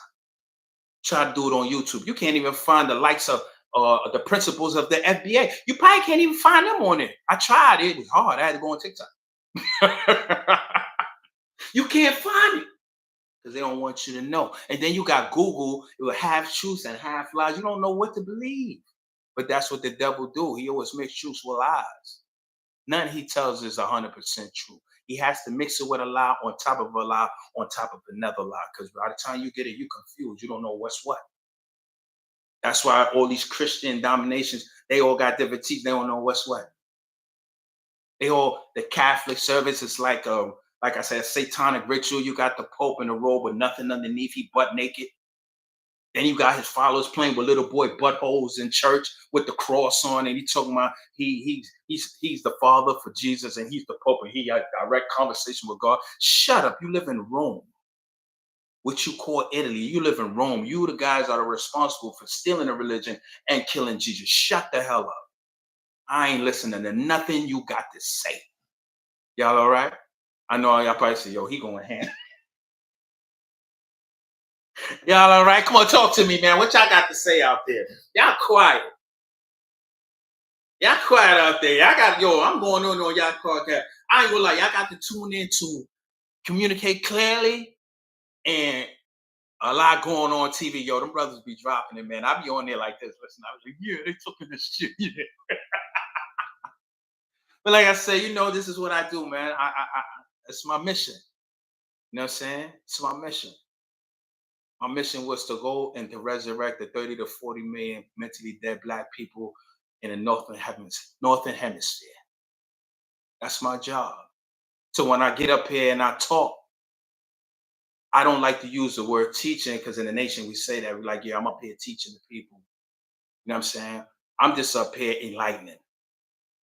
I ain't no big me, little news. I ain't teaching. I'm just enlightening. If you take it like that, that's cool. You know what I'm saying? Each one teach one. That's what we're here for. This is what we're supposed to do. Because if we don't, ain't nobody else gonna teach us. Now that you hear this, you know where to go. Now when you see them black suits and the hat, you look at them and go, look at this. Look at this mother. You know what I'm saying? Now you see, by me explaining certain things and pointing it out, now you starting to see something. You're like, yo, I ain't never look at it like that. Yeah, because they don't want us to look at it like that. When they control the media, they control all the outlets with the magazine, and they make a whole new nation with thoughts. And that's what they did with us. They made a whole new nigga. They made a whole new human being. New name, new language, new thinking, new religion, new type of woman. They fucked us up, man. You got the women trying to be like the men now and the men trying to be like the women. We messed up, man. You know what I'm saying? But everything is going good. You know what I'm saying? Because everything is on the time. That's why I read these books, man. Because I be like, all right, if a lot of people don't read the Bible, a lot of people don't read the Quran, that's cool. But I said to myself, why does the enemy hold you? If the 33-degree Masons most of them is all white, well, yeah. I'm saying the white ones. I'm not talking about the black ones. All you black fraternities and secret societies, you ain't got no secret. They already know it. They got the secret. That's the secrets I'm talking about. They know our secret because when they the one that orchestrated it and knocked the hole in our head when they kidnapped us. Once the baby was born, the parents had to go. You know what I'm saying? Some jumped off the ship. Some didn't want to come over here. They rather death. And this is why I understand Kanye West when he said slavery was a choice. He's absolutely right. It is a choice. That's what I'm saying before you jump on my neck. Because at first when I heard it, I was like, yo, you bugging out talking about this. Ain't no choice. We ain't had no choice but to do this. In a way we did. How many of the brothers fought and died before they got on that ship? How many sisters I heard that was pregnant jumped off the ship and dove into the sea and rather get eaten up by the sharks than to go someplace they ain't never know what was going to happen? They had a choice. We all had a choice. Nat Turner, he had a choice and he took it. Dan Marvisi, he had a choice. He took it. A lot of runaway slaves, they had a choice and they took it. They ran. And then you had others that took another choice to stay a slave because they was afraid to die. They wanted their children to move on. They wanted their family to go. That's cool.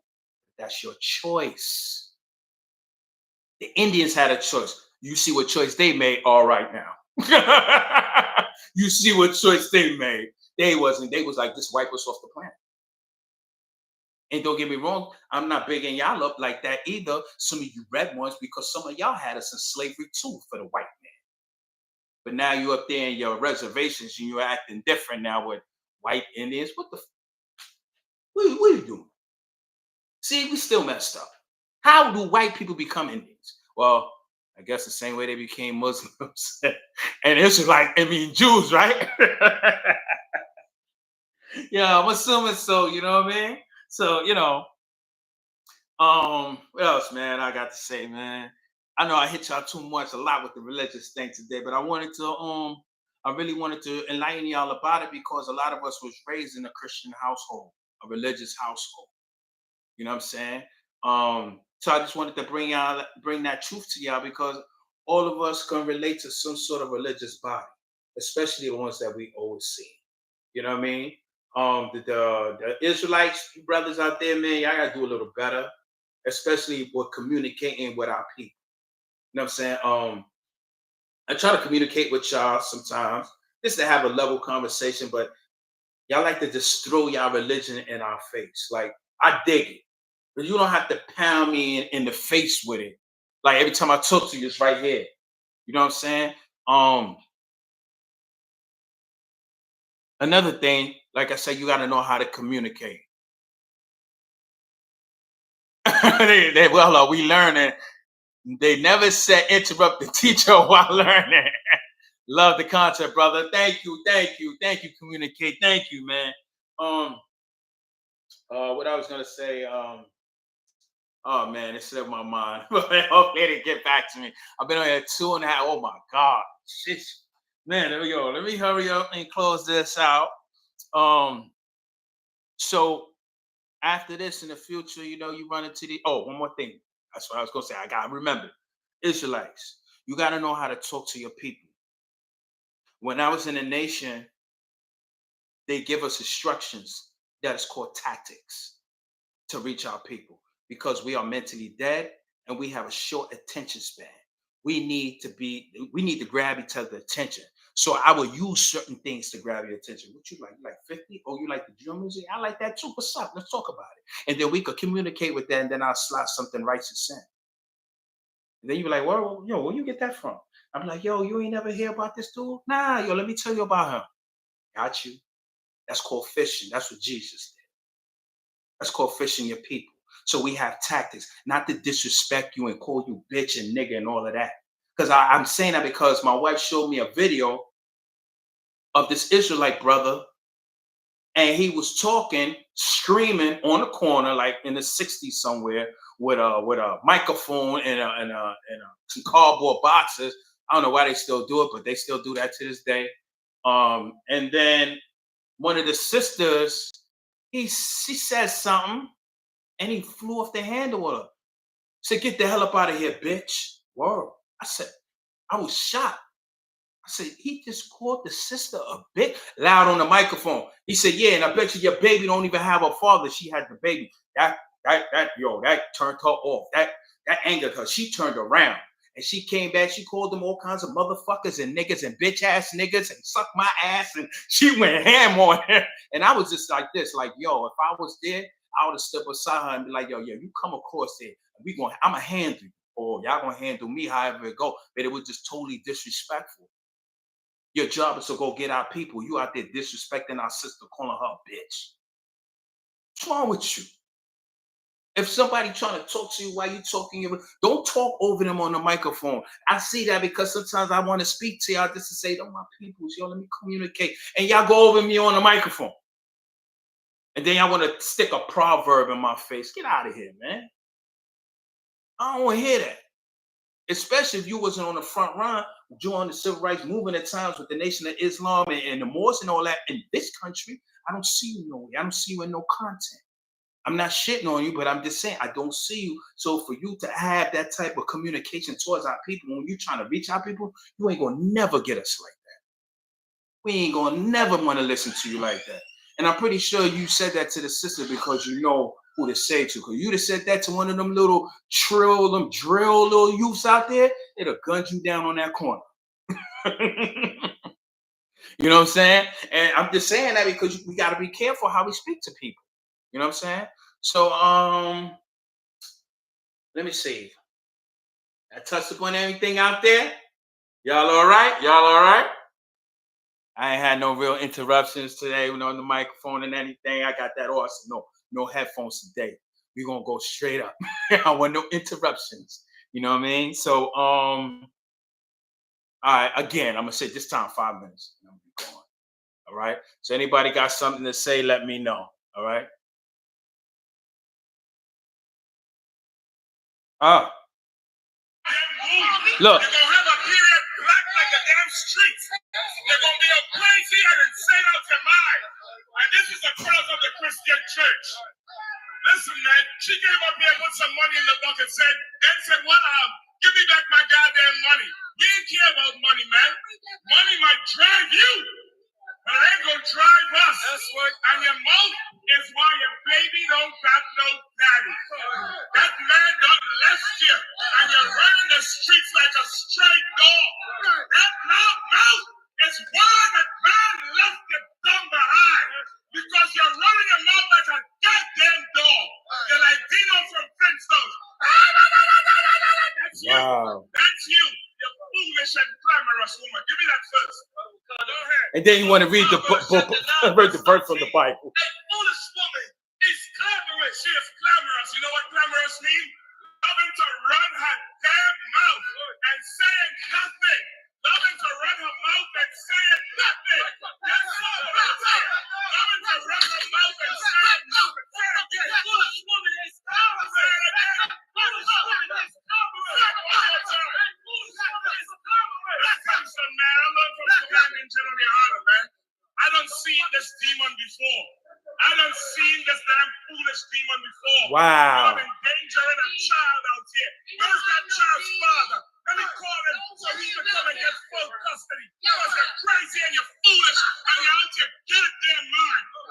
Black men love their children. But ain't no black man putting up with that damn nonsense. Ain't no black man staying in the house putting up with that damn nonsense. And as you're putting up with that, you're a goddamn weak nigga. You're a weak ass nigga. Put that bitch in check. Put that bitch in check.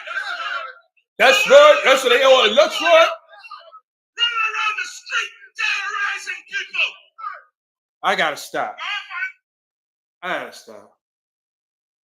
I ain't gonna lie. Hearing that again, I thought I would have gave him the Frank. Yeah, I'd have gave him the Frank. And I would have dared them to step across that threshold. I would have dared them. I would have dared them to step through that. You know what I'm saying? And it went down. Because come on, that's our sister. And she gave him money, but they was disrespectful to her.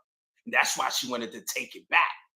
You know what I'm saying? And then they gonna call her a bitch and talk about her baby. I said, man, that was so you will never get us like that. You will never get us into your shit like that. Excuse me, into your culture like that. That ain't gonna work. You got to know how to train your brothers how to communicate with our people out there. In the nation, they have. Now I know I always go back, but I want to always show y'all why certain things in the nation, why they move the way they move. Hold on. What will make him think she's not with the father, though? That's a damn shame. Word. They always disrespectful out there while standing on the corner. Yeah, they always did. That's why I said what I said. Like, I would have dared him. I would have disrespected him, everything. I would have disrespected his culture just to excite him to hope he jump across so we could shake out. You know what I'm saying? Because that was just disrespectful. Now, what if she lived close by? And what if the people that she's close to is affiliated on some gang stuff on the streets and then came back and lit that whole goddamn corner up? Now what? See what I'm saying? All you had to do, brother, was say, yo, sister, go ahead, man, whatever. Take the money back. That's all right. And just keep going on with your scriptures. Ignore her because you are allegedly or claim that you have knowledge yourself and you more wise, intelligent than the sister who's deaf, dumb, and blind. So you should know more better than her. So when she's acting other than herself, you keep it pushing. But it seems like you're the fucking devil talking to her like that. That was crazy. Man. That's why I don't like really talking to them too much. That's why it's not too much about anything I could really talk about them about because they really think that they're the number ones, they're the saviors, they're the original people, and this is their planet, and God is going to bring them back. I don't know how they're going to do that just talking on the microphone. That's why I said I talked to one other dude, and he was telling me, in other words, he was telling me that they the first or whatever. Make a long story short, I told him, yo, I judge those by their works, not their words. You could go up there and you could sound like Charleston White, but I look at your work. People will talk about Farrakhan. Yeah. Don't get me wrong. Okay, cool. But I look at his work. He ain't just in America no more. He has a mosque in every state, and they all independent. No, some of them. Some. They in Jamaica. They in Trinidad. They in France. They so much deep in France. He's banned. He can't even go over there. But the mosque is over there. He's in the final call with his some of his speeches, so that flies out over there. So he's behind enemy lines when he's not even there. It's all about the knowledge. It's all about how to move and how to attack your enemies. Where are y'all? Are you leading by example? Where are you? I learned from the civil rights movement. I learned from Garvey. I learned from Noble Drew Ali. I learned from the nation. I learned from Clarence 13. I ain't learned shit from y'all. All I learned was y'all on the corner talking about Ibbe, and all that stuff. No disrespect to the brothers that actually moves correct. I'm talking about those that's giving y'all a bad name. You know what I'm saying? That's what I'm talking about. But with that being said, hold on, let me take what will make I had to find that video. That's wow, yeah, man. That video, that was crazy. He said, keep that bitch in check. He said that loud. Can you imagine a brother with tassels from the nation of Gaza said that on a microphone, or a brother with the bean pie in his hand with a bow tie said that? That will make you look at them crazy because you already know their image. So what's these guys' image? Maybe that's why they could get away with saying that, because nobody don't know, because they don't have one. They really don't. They walk around and they look like they back in Hebrew times. You know, they got the they got the thing on their head. They got the leather bands, and yo, man, yeah. He even communicate was like, what? You know what I'm saying? They got the leather bands. They stuck in time, man. You know what I'm saying? They stuck. I don't even see them around. Like, you know, you can always walk around. You can always see like a brother from the nation, or you can see a sister, her hijab. Can you ever really see an Israelite walking around? No, to be honest. I just never really see them like that. And then when you do see them like that, they antisocial. They don't deal with anybody unless it's them. The only time they deal with you is when they're speaking or they can convert you. But they don't socialize really too much with people out in a state like that, in America like that. The ones I see. I don't know about California and all that. I can only tell you about New York City. They don't deal with us like that. They don't deal with black people like that. You know what I'm saying? I know one right now, he don't even talk to his own daughter because she lesbian. Because she lesbian? So you disown your daughter? Damn, that's a hell of a thing.